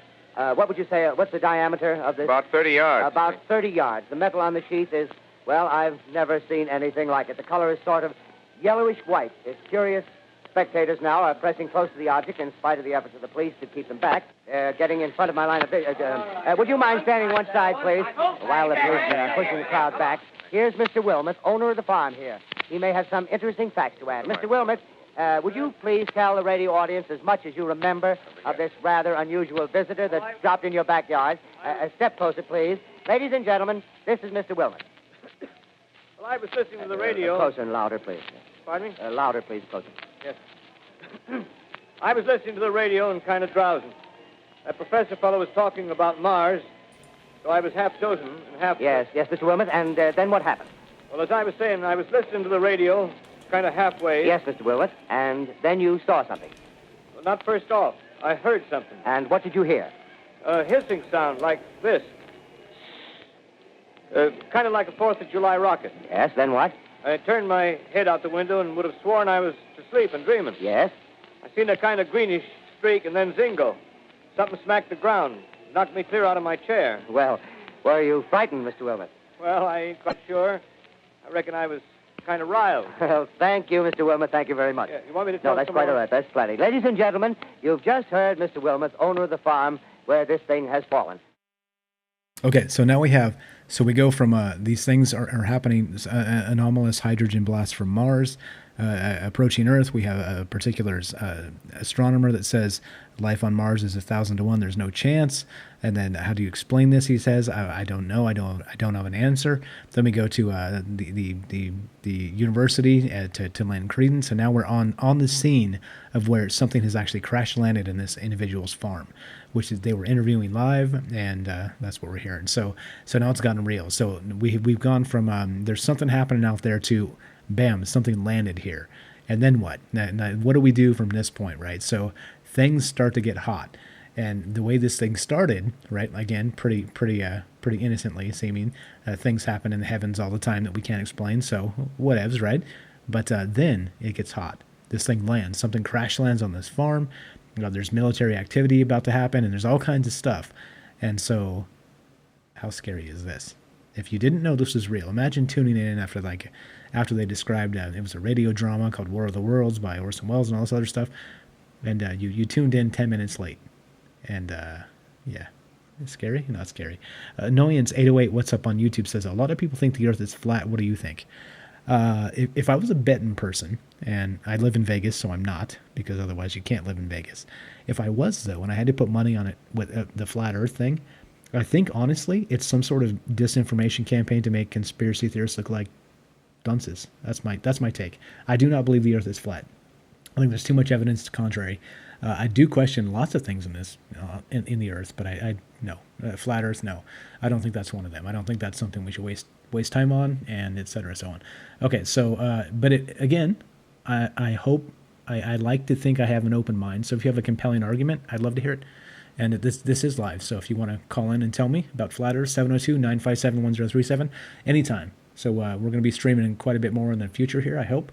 So we got some time opening up, and we'll do some more shows, and we'll talk about Flat Earth. We haven't actually done that yet, so that's one of the things that we need to get to. But me, currently, where I sit right now, I don't think Flat Earth is a thing.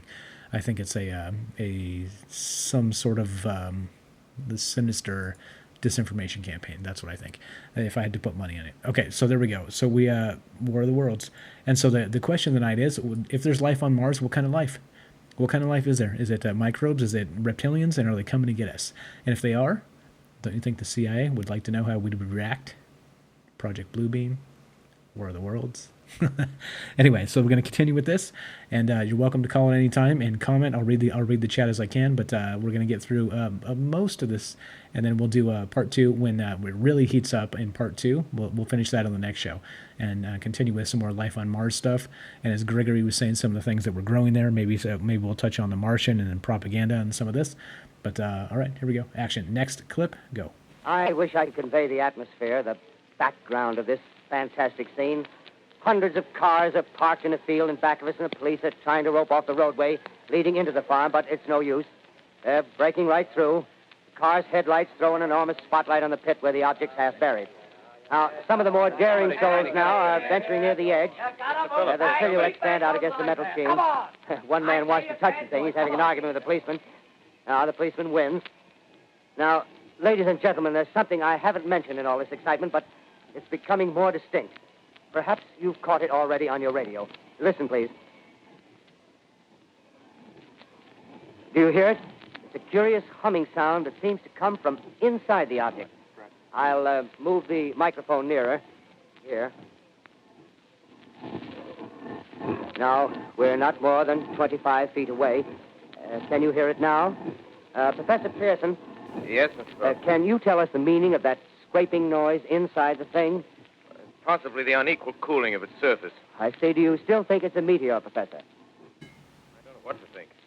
The metal casing is definitely extraterrestrial. Not found on this Earth. Friction with the Earth's atmosphere usually tears holes in a meteorite. This thing is smooth, and you can see it's cylindrical Just a minute. shape. Something's happening. Ladies and gentlemen, this is terrific. This end of the thing is beginning to flake off. The top is beginning to rotate like a screw, and the thing must be hollow. He's moving. Keep back there. Keep back there. Keep those men back. Keep back there. Keep those idiots back. Keep off. The top's loose. Look out there. Stand back. Ladies and gentlemen, this is the most terrifying thing I've ever witnessed. Wait a minute. Okay, now shit gets real. So they're at the crash landing on this farm, and this thing has landed, and nobody can really have a plausible description. Do you still think it's a meteor? He's like, I don't know.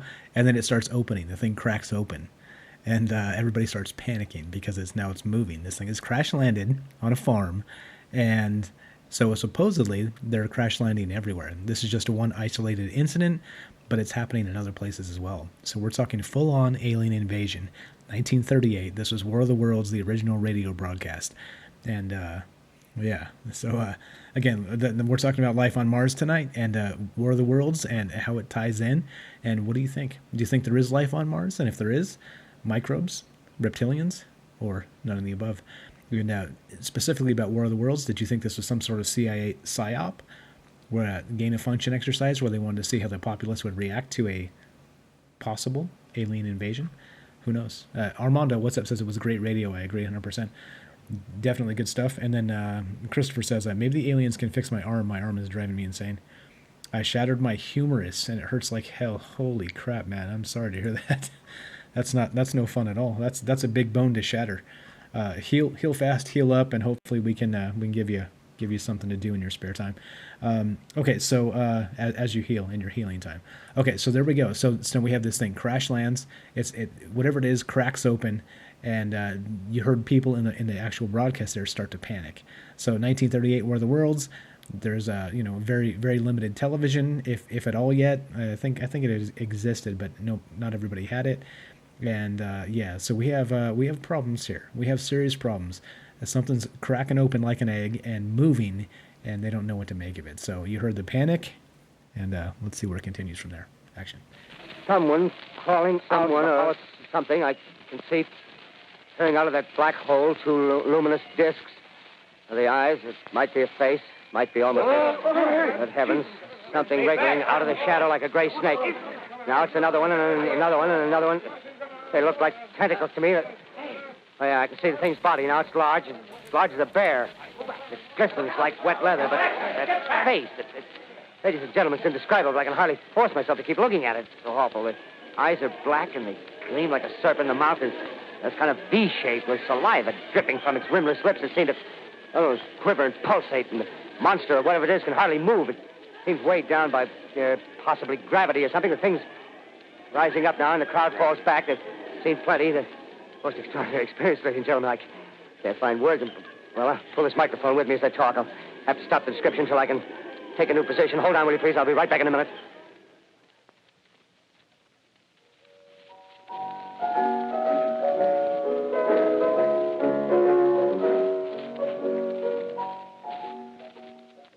We are bringing you an eyewitness account of what's happening on the Wilmuth Farm, Grover's Mill, New Jersey.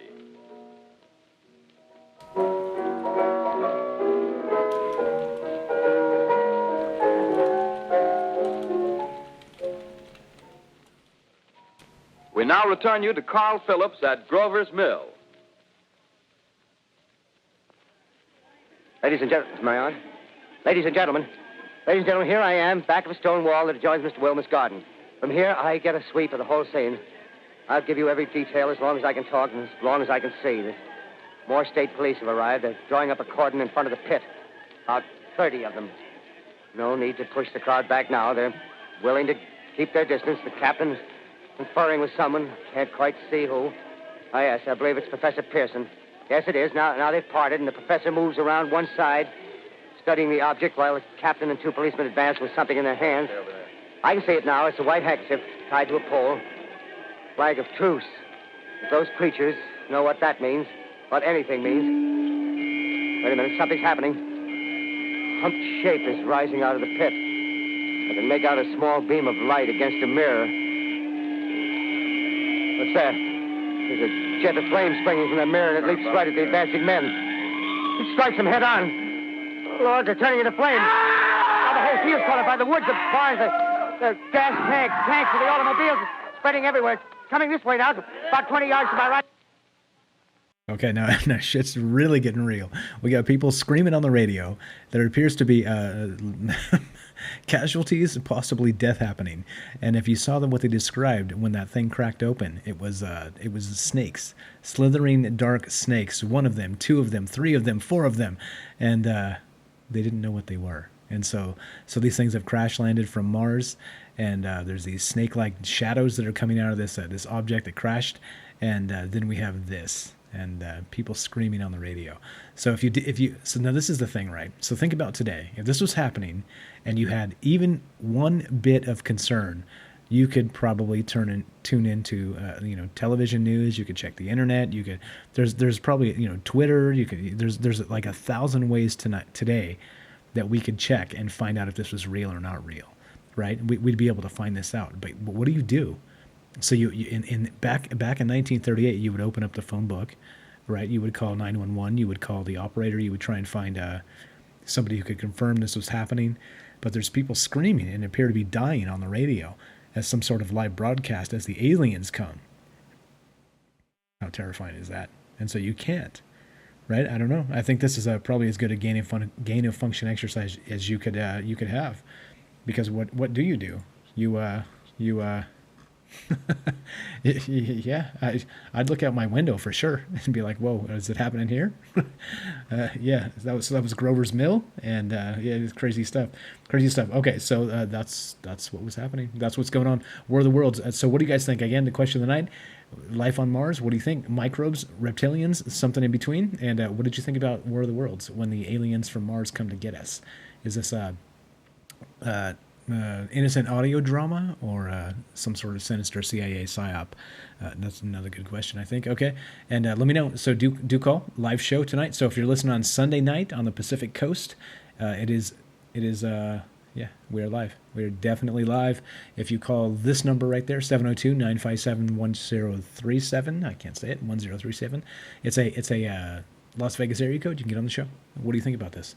And have you heard this before? I want to hear that. If you guys have actually gone through and listened to this entire broadcast, I think it's important. It's one of those things, right, where history is an important concept, an important thing to know. And the more you get into it, the more you may be surprised at how cyclical history tends to be, and how we're kind of trapped in this cycle. So there's Michael Strange's take, but here we go. Let's keep on trucking. And if do call, please call. I'm looking for you. Christopher says, "Are you talking about War of the Worlds incident, where the public thought it was a real broadcast on the radio?" Yes, sir. That's what we're listening to. So these are radio clips. This is the actual 1938 radio broadcast. I clipped it up so we don't have all the musical interludes, and I cleaned up some of the mess, and cleaned up some of the audio, and it did that so we get more of a story here. But this is War of the Worlds. This is that War of the Worlds. So let's keep on rolling here. So we got people screaming and possibly dying on live radio. So would that freak you out back then? It'd probably freak me out. Let's see. Annoyance 808 says, I think we already got aliens living in Antarctica. We did a show on that. Troublewines.org, go check it out. And we will talk about that in the future as well, like we always do. Okay, here we go, action. As we continue, the radio drama of War of the Worlds. This is live. We're playing clips here, so if you want to be part of the show, go ahead and chat. I'll read as much as I can. If you want to call, please do. 702-957-1037. Otherwise, action. Ladies and gentlemen, I have just been informed that we have finally established communication with an eyewitness of the tragedy. Professor Pearson has been located at a farmhouse near Grover's Mill, where he has established an emergency observation post. As a scientist, he will give you his explanation of the calamity.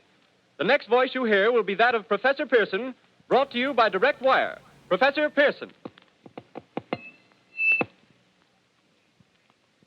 Of the creatures in the rocket cylinder at Grover's Mill, I can give you no authoritative information, either as to their nature, their origin, or their purposes here on Earth.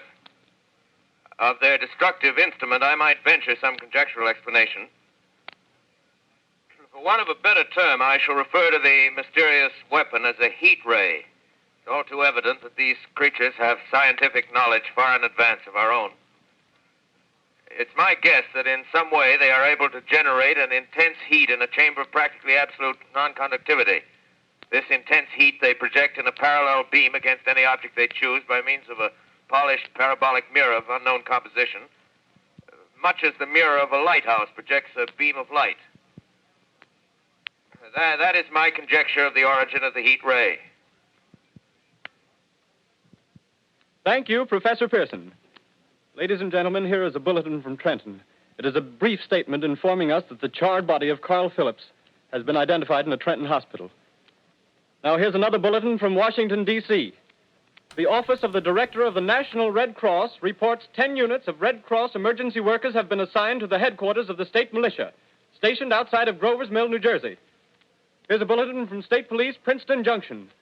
The fires at Grover's Mill and vicinity are now under control. Scouts report all quiet in the pit, and there is no sign of life appearing from the mouth of the cylinder. Now, ladies and gentlemen, we have a special statement from Mr. Harry McDonald, Vice President in charge of operations.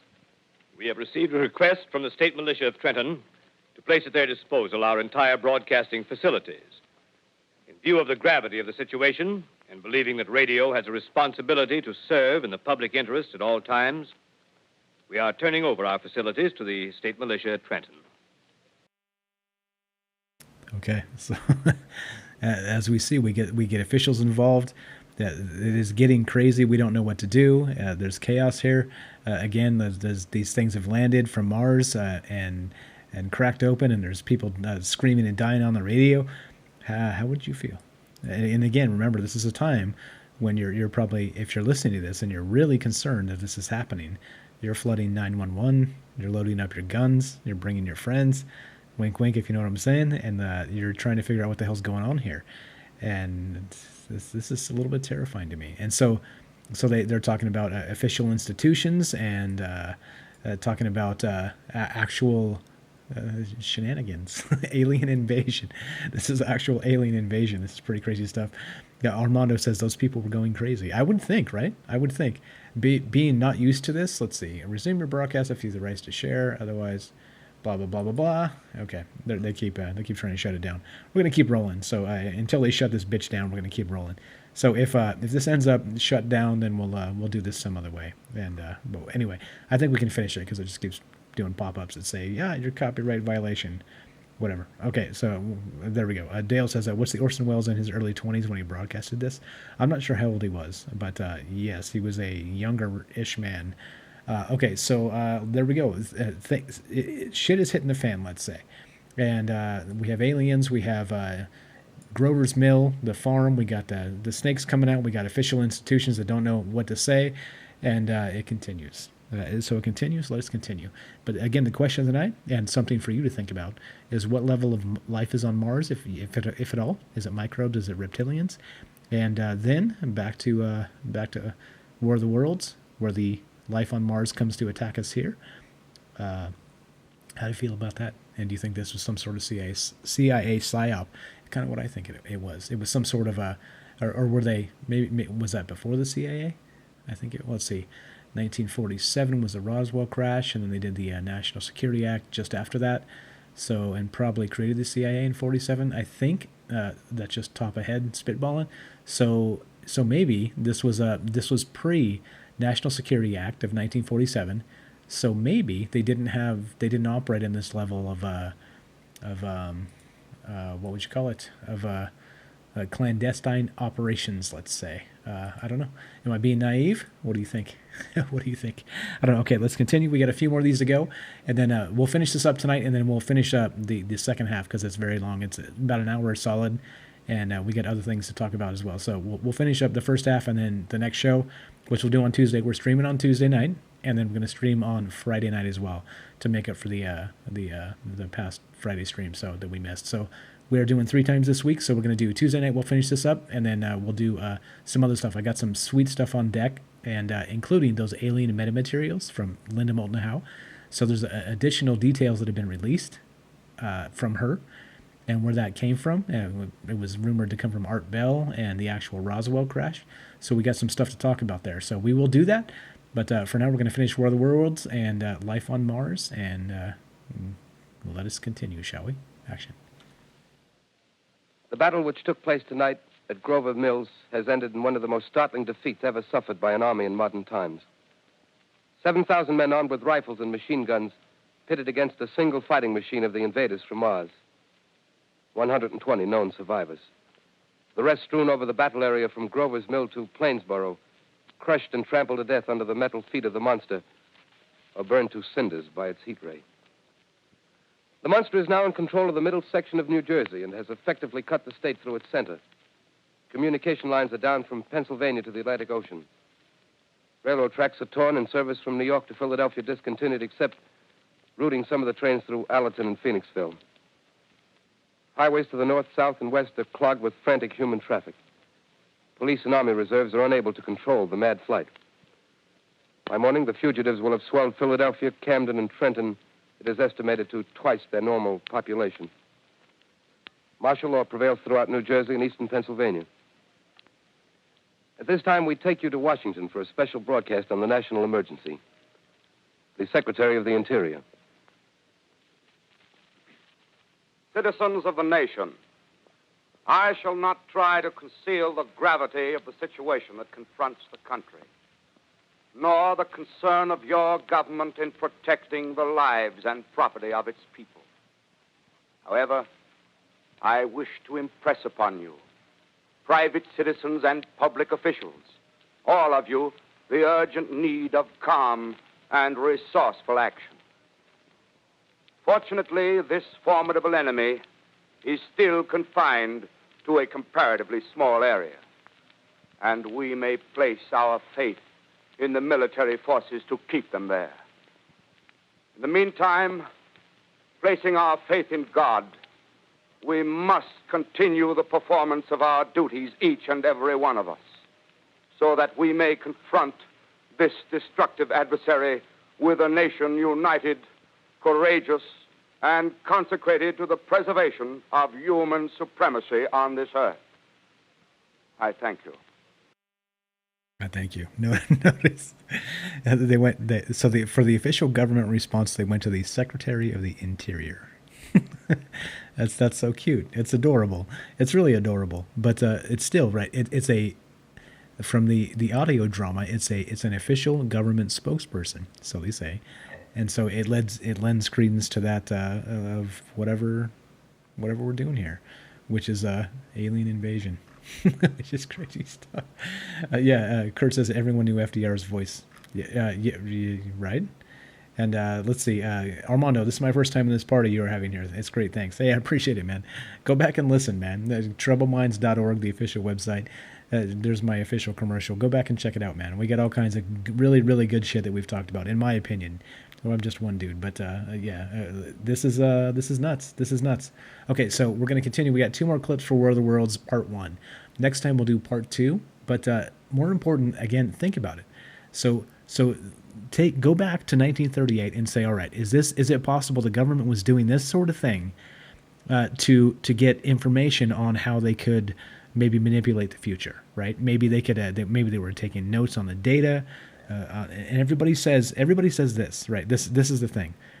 What do you know about War of the Worlds and the radio broadcast? Do you think that are you aware that people committed suicide? Did that actually happen, or did that happen as part of the mythology after the fact? And so we'll get into that in a sec at the end of this. We got 2 more clips to do, and so shit's getting real. The aliens have landed from Mars. They're climbing out. People are the fight has happened. Communication lines are down. We're talking New Jersey, Grover's Mill, and it's bedlam, right? Like, this is scary. This is scary stuff.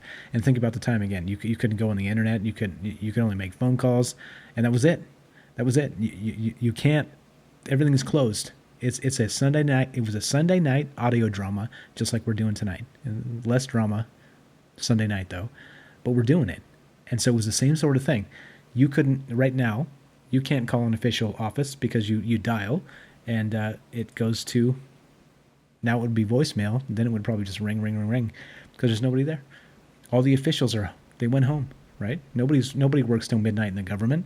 They especially on the weekend. Are you kidding me? They bounce on Friday at like noon because government. So there's no way you can get a hold of an official source to actually verify or unverify this, and or debunk this. So okay, Anyway, here we go. Let's see. Thomas says, all U.S. citizens are supposed to be public citizens. He just spoke about duties, too. Private citizens have no duty. Well, I mean, this is an audio drama, and he was a fake Secretary of the Interior, after all. So, what's up, Gibby? You were not first. And yes, maybe we're under attack. We're about to find out. So we got a couple more clips. We're going to play that. But then again, more important, what do you guys think? And think about it this way. So if this was some sort of like disclosure project in 1938, run by the government. Think about today. We've got the History Channel. We got Tom DeLonge to the Stars. We've got this metamaterial from Linda Moulton Howe that dates back to Art Bell, which we will talk about. That's coming this week. There's a bunch of new information on that. We'll talk about that. And so there's a lot of information that seems to me, suspicious. There's a lot of questions I have about all these things, and we'll get into that. But here we go. So we're going to finish this War of the Worlds. This is 1938, Orson Welles, the original audio drama, as adapted from the 1898 H.G. Wells novel, War of the Worlds. Here we go. 2 more clips, and then we're going to wind this down. But this show's live. You want to be part of the show? 702-957-1037. And here we go. Action. You have just heard the Secretary of the Interior speaking from Washington. Bulletins too numerous to read are piling up in the studio here. We're informed that the central portion of New Jersey is blacked out from radio communication due to the effect of the heat ray upon power lines and electrical equipment. Here's a special bulletin, New York. Cables have been received from English, French, and German scientific bodies offering assistance. Astronomers report continued gas outbursts at regular intervals on the planet Mars. The majority voiced the opinion that the enemy will be reinforced by additional rocket machines. There have been several attempts made to locate Professor Pearson of Princeton, who has observed Martians at close range. It is feared he was lost in the recent battle. Langham Field, Virginia. Scouting planes report 3 Martian machines visible above treetops, moving north toward Somerville with population fleeing ahead of them. The heat ray is not in use, although advancing at express train speed, invaders pick their way carefully. They seem to be making a conscious effort to avoid destruction of cities and countryside. However, they stop to uproot power lines, bridges, and railroad tracks. Their apparent objective is to crush resistance, paralyze communication, and disorganize human society. Here is a bulletin from Basking Ridge, New Jersey. Coon hunters have stumbled on a second cylinder similar to the first, embedded in the great swamp 20 miles south of Morristown. Army field pieces are proceeding before the cylinder can be opened and the fighting machine rigged. They are taking up a position in the foothills of Watchung Mountains. Another bulletin from Langham Field, Virginia. Scouting planes report enemy machines, now 3 in number, increasing speed northward, kicking over houses and trees in their evident haste to form a conjunction with their allies south of Morristown. Machines also sighted by telephone operator east of Middlesex within 10 miles of Plainfield. Here's a bulletin from Winston-Field, Long Island. A fleet of Army bombers carrying heavy explosive flying north in pursuit of enemy. Scouting planes act as guides. They keep the speeding enemy in sight. Just a moment, please, ladies and gentlemen. We've run special wires to the artillery line and adjacent villages to give you direct reports in the zone of the advancing enemy. First, we take you to the battery of the 22nd Field Artillery, located in the Watchung Mountains. Range 32 meters. 32 meters. Projection 39 degrees. 39 degrees. Fire. 140 yards to the right, sir. Shift range 31 meters. 31 meters. Projection 37 degrees. 37 degrees. Fire.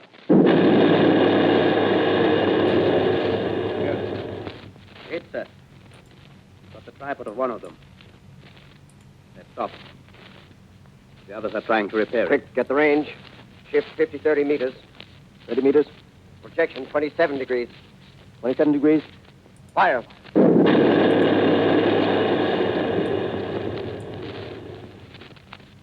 see the shell land, sir. Letting off a smoke. What is it? Black smoke, sir. Moving this way. Lying close to the ground. Moving fast. Put on gas masks. Get ready to fire. Shift to 24 meters. 24 meters. Projection 24 degrees. 24 degrees. Fire.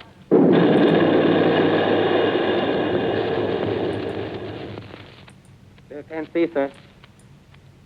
Smoke's coming nearer. Get the range. 23 meters. 23 meters. 23 meters. Projection 22 degrees. 22 degrees.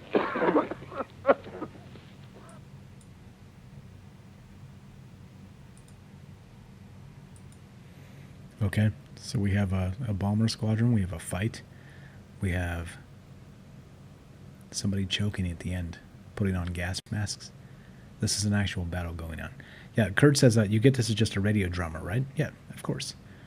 But the point is, my question regarding that is, do you think this was you think the government was involved somehow?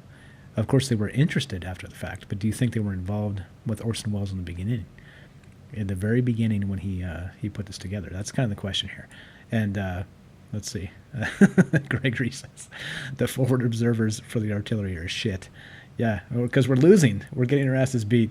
A couple good comments here. Thomas says, from 1903 to 1916, public service citizen status came to an end. Also, the well-regulated militia should have been the ones to report such a domestic attack. There was a huge test of the public after having disbanded from the Constitution and partially assimilated into a new form. Testing.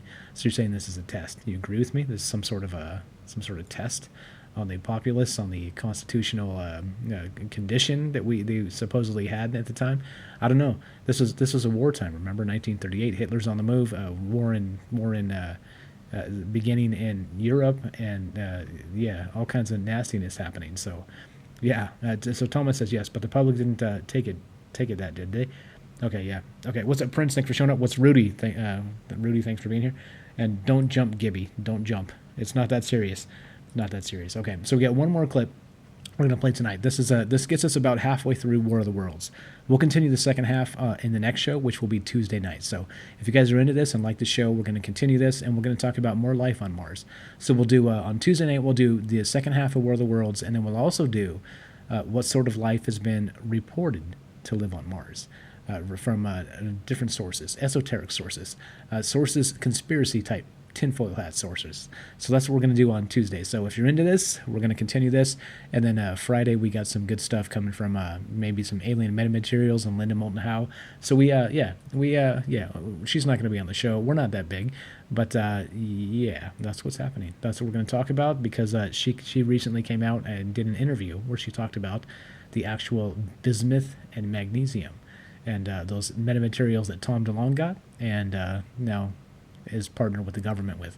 So we'll talk about that and a whole bunch more. That's coming this week. And then we also got Project Coelacanth 8867 on deck as well. So we got some hot stuff coming up to talk about. Mostly aliens. How about that? It's not China this time. It's not Hong Kong. We'll probably mix in some of that, but it's mostly aliens and that sort of thing. So we're going to talk about that. That's what's on deck. But right now we got one more clip from this is War of the Worlds 1978.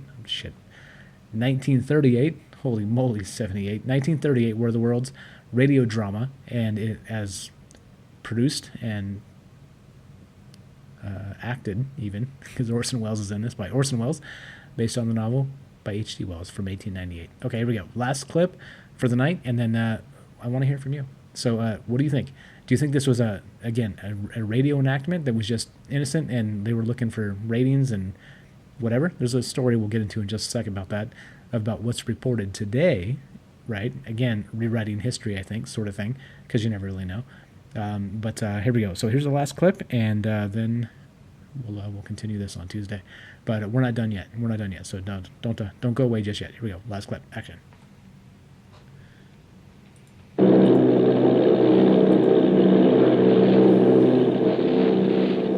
Army bombing plane B-843 off Bayonne, New Jersey. Lieutenant Vogt, commanding 8 bombers, reporting to Commander Fairfax, Langham Field. This is Vogt reporting to Commander Fairfax, Langham Field. Enemy tripod machines now in sight. Reinforced by 3 machines from the Morristown cylinder, 6 altogether. 1 machine partially crippled. Believed hit by shell from Army gun in Watchung Mountains. Guns now appear silent. A heavy black fog hanging close to the earth of extreme density, nature unknown. No sign of heat ray. Enemy now turns east, crossing Passaic River into the Jersey marshes. Another straddles the Pulaski Skyway. Evident objective is New York City. They're pushing down a high-tension power station. The machines are close together now, and we're ready to attack. Planes circling, ready to strike. 1,000 yards, and we'll be over the first.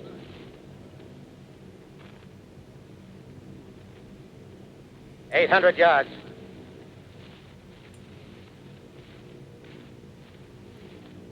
$600.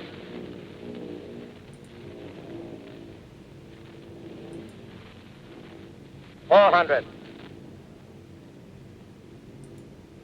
$200. There they go. The giant arm raised. Green flash. They're spraying us with flame. 2,000 feet. Engines are giving out. No chance to release bombs. Only one thing left. Drop on them, plane and all. We're diving on the first one. Now the engine's gone. 8. Okay, so we've been taken down off of Facebook. This live stream has been taken down. So if you're still on the other platforms that haven't done it yet, Twitch and YouTube and all the rest, Mixer and everything else, yes. So that was the end of War of the Worlds Part 1.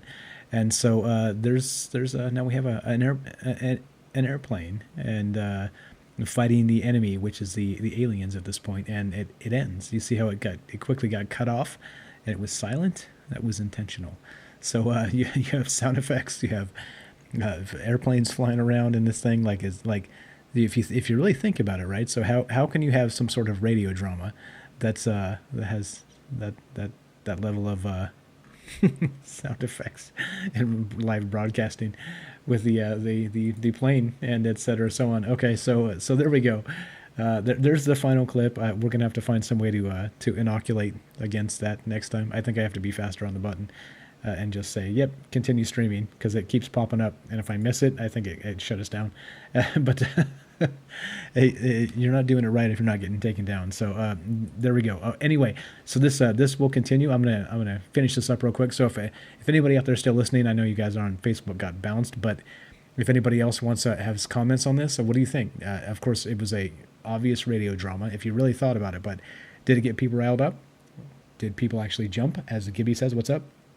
People really jumped though, correct? Says Gibby on Twitch there. Maybe. That was the thing, right? Supposedly people jumped out of windows, committed suicide, all kinds of stuff. Well, so apparently, check this out. I looked into this, and this is again, given the information that we have today, this is one of the links. I'm going to drop this in the thing here, and there we go. So we'll finish this up, and then if you want to continue, of course, you can find this on YouTube and the other places where you can't. It's weird that Facebook took us down. Okay, anyway, so this is the link, and this is reported by the Smithsonian. And the infamous War of the Worlds radio broadcast was a magnificent fluke. And so this goes into a pretty good detail about how they put this show together. And here we go. I highlighted a bunch of shit to read, but I'll just sum up. We're kind of at the end of this, and the Facebook stream was taken down. So the way this article reads is they say that this was a Orson Welles barely had time to glance at the papers, leaving him with only a horribly vague sense of what he had done to the country. This was October 31st, 1938. They did this radio broadcast on the 30th, so the day before Halloween. So Halloween day, he wakes up and he's like on the front page of papers worldwide, nationwide at least, and he's gone viral, right? But so this kind of goes on to say, in some of the reports that I saw, NPR here, I'll link this one as well.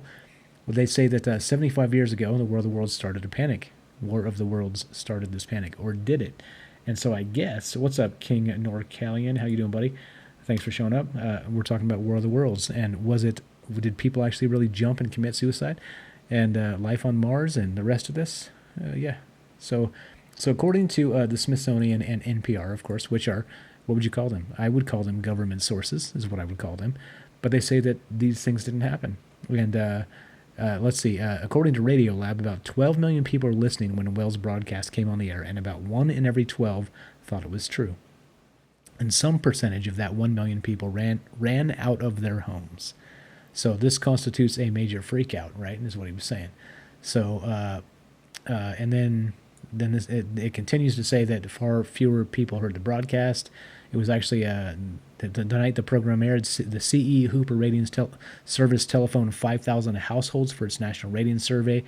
To what program are you listening? The service asked respondents. Only 2% answered a radio play or the Orson Welles program. So, yeah. So they're saying that this is overblown. This is a media hype after the fact from 75 years ago, and the media built on it. And so I looked into some of the old things, and here's one of the actual original newspaper clips. So here it is from the Daily News, New York's Daily News, the picture newspaper with a nice little photograph up top there, a little photograph camera, old style. The headline reads, "Fake Radio War Stirs Terror Through U.S." And so what they're saying is, in some of this, and that people actually didn't die. Nobody actually died during this, and that radio was shaking up the newspaper medium, and all the advertising was going to radio, and the newspapers were desperate. And so they resorted to clickbait-type titles, and this is what they did. And so even though people didn't listen to it live, many people, they say it was far less than was actually reported, and there was no actual casualties, no death, and maybe some people ran out of their houses, is how they're playing this now. But this was one of the original headlines, "Fake Radio War Stirs Terror Through U.S." And yeah, so now here's the thing, right? So it is true that people did die because of a broadcast of War of the Worlds, but it wasn't this broadcast, actually. It was somewhere else, which curiously enough, this is what happened here. I'm going to link this here. So there was somebody in Ecuador caught wind of this and decided to rebroadcast this, but actually do it in such a way that it was talking about their particular area, just like they did Grover's Mill in New Jersey in the actual broadcast of War of the Worlds. This ended up happening as in Quito, so Quito, Ecuador, February 13th. I'm not sure what year this was, but you can see from the style of the paper, it's an old paper, 1969, and people actually died. So check this out. 6 die when Quito, Ecuador mob wrecks radio station after Mars invasion story. So from what I can find, it appears that the actual Orson Welles broadcast in 1938 didn't result in any casualties. It's just a mythology that the newspapers used as kind of clickbait titles back in the day. And then, on top of that, somebody else did this later on, and then they caused such an uprising in Ecuador that people attacked the actual radio station, and people died as a result. 6 die. So I guess, right, so when you say people died because of at least again from these sources, from what I'm reading from the reports, when you say people died from War of the Worlds broadcast, it wasn't the actual broadcast. It was a rebroadcast and made in Ecuador to be just kind of a copycat, right? And so here we go. Right from the article, an enraged mob that hurled gasoline and flaming balls of paper took bloody vengeance here last night for a panic caused by an Orson Welles type radio dramatization of an invasion from Mars. The mob attacked and burned the building of the newspaper El Comercio, which housed the radio station, and killed at least 6 persons and injured 15 others. So you see, according to this information that I found, there was no actual casualties from 1938. It was 1969 in Ecuador, Quito, Ecuador, where the casualties actually happened. So it's it's kind of more fake news, right? Like the original clickbait titles of "Fake Radio War Stirs Terror Through U.S." To continue, we have more kind of in the zeitgeist fake news of people that died during the original radio broadcast, which apparently is false. So at least from what I can find, if you have any other information on that, I'd love to hear it. But that's from what I found, kind of looking into this. And again, some of these sources are government sources, the Smithsonian and NPR, government funded anyway. So think that of what you will. And Anyway, so tonight we talked about life on Mars, and it ended with the War of the Worlds and being taken down from Facebook. So whatever, it happens. If you want to finish the rest of this, you can of course find an archive on YouTube and Mixer and all the rest of the good places. We'll put it up on the podcast feed because this was too good to not. If you get taken down, there's your clue that you're doing a good job. And there we go. All right, so Gibby says clickbait via newspaper. Yeah, right, the old school. And says Gibby adds, if the emergency broadcast system went off and Trump said we're under attack, what are you doing? Yeah, that's a good question. Do you actually believe that, or do you? What do you do? I don't know. That's a hell of a question. Like, do you believe the government, or? Yeah, I don't know. You got me. Okay, so we're at the end of this. And those are all the great questions. Thanks, Gibby, for showing up. Thanks for being on Twitch, so you didn't get taken down with everybody else on Facebook. And we're at the end. Okay, so we're going to continue this. We're going to do part 2 of War of the Worlds and more life on Mars. We'll do that Tuesday night. And what's up, King Norcallian? Thanks for showing up. Yeah, we'll be back Tuesday, man. Tuesday night, 9 p.m. Pacific. We're not totally done yet. So we got a couple minutes for you if you want to call. 702-957-1037 live Sunday night it is. Ticked into Monday morning on the East Coast, but we are live tonight. So if you want to be part of the show, if you have comments on this, give me a call. It's a Las Vegas area code, so it's domestic U.S. and long distance is an old-fashioned notion. So you can dial per probably free and for many locales, or if not, you can get on that join the Discord, which I'm going to link here. So we got a few people left in the other alternatives. We got We got Twitch and Mixer and everything else. So let me put this up. Actually, I can't find it. They took down my Facebook stream, so that's where my link was. Okay, so anyway, we will be back doing more of this on Tuesday, and we're going to continue this. So halfway, so we got to the end of the world, to the War of the Worlds, where the battle happened, right? Like there's the aliens have landed, the fight's going on, people are screaming on the radio, and the reports from the clickbait media at the time, right? Clickbait newspaper, clickbait. Was that there was a huge to-do. There was a mass hysteria, they say. I don't know about that. I'm not so sure. Let's see. Okay, so, let's see. Where do I... Hold on. If you scroll way up, I linked the... hold on, I'll find it for you. I linked the Discord way the hell up here. So I'm going to get it. Here we go. Look at that. It's still in the stream. All right, so I got it for you. Here's your Discord link. Drop it in the chat. So this is open for 24 hours. So if you don't join it now, snooze you lose. Okay, so here we go. This is the end. But this is part 1 of War of the Worlds and Life on Mars. We'll do more Life on Mars and War of the Worlds part 2 as the Martians attack. And this shit hits the fan. Really hits the fan.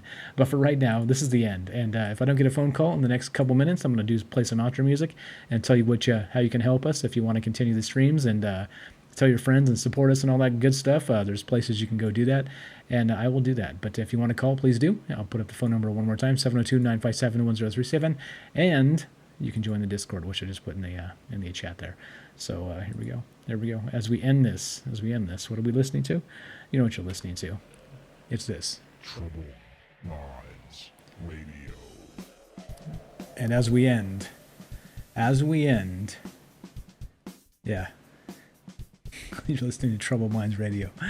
And War of the Worlds, and Life on Mars, and oxygen, and methane, and the academia and the government refusing to acknowledge the obvious, that life is on Mars in some capacity.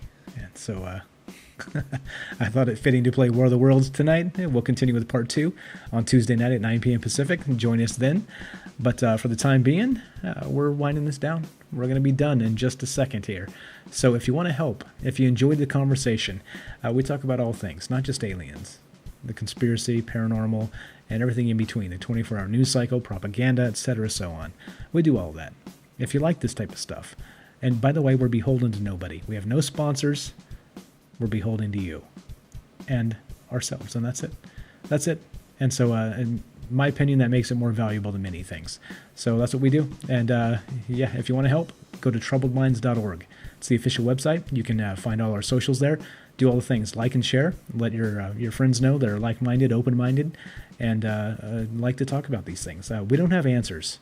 There's no answers here. We don't do answers. We do questions and postulations and kind of parsing of the news cycle. So there you go. If you dig this stuff, then you're in the right place. And once again, you're listening to Troubled Minds Radio.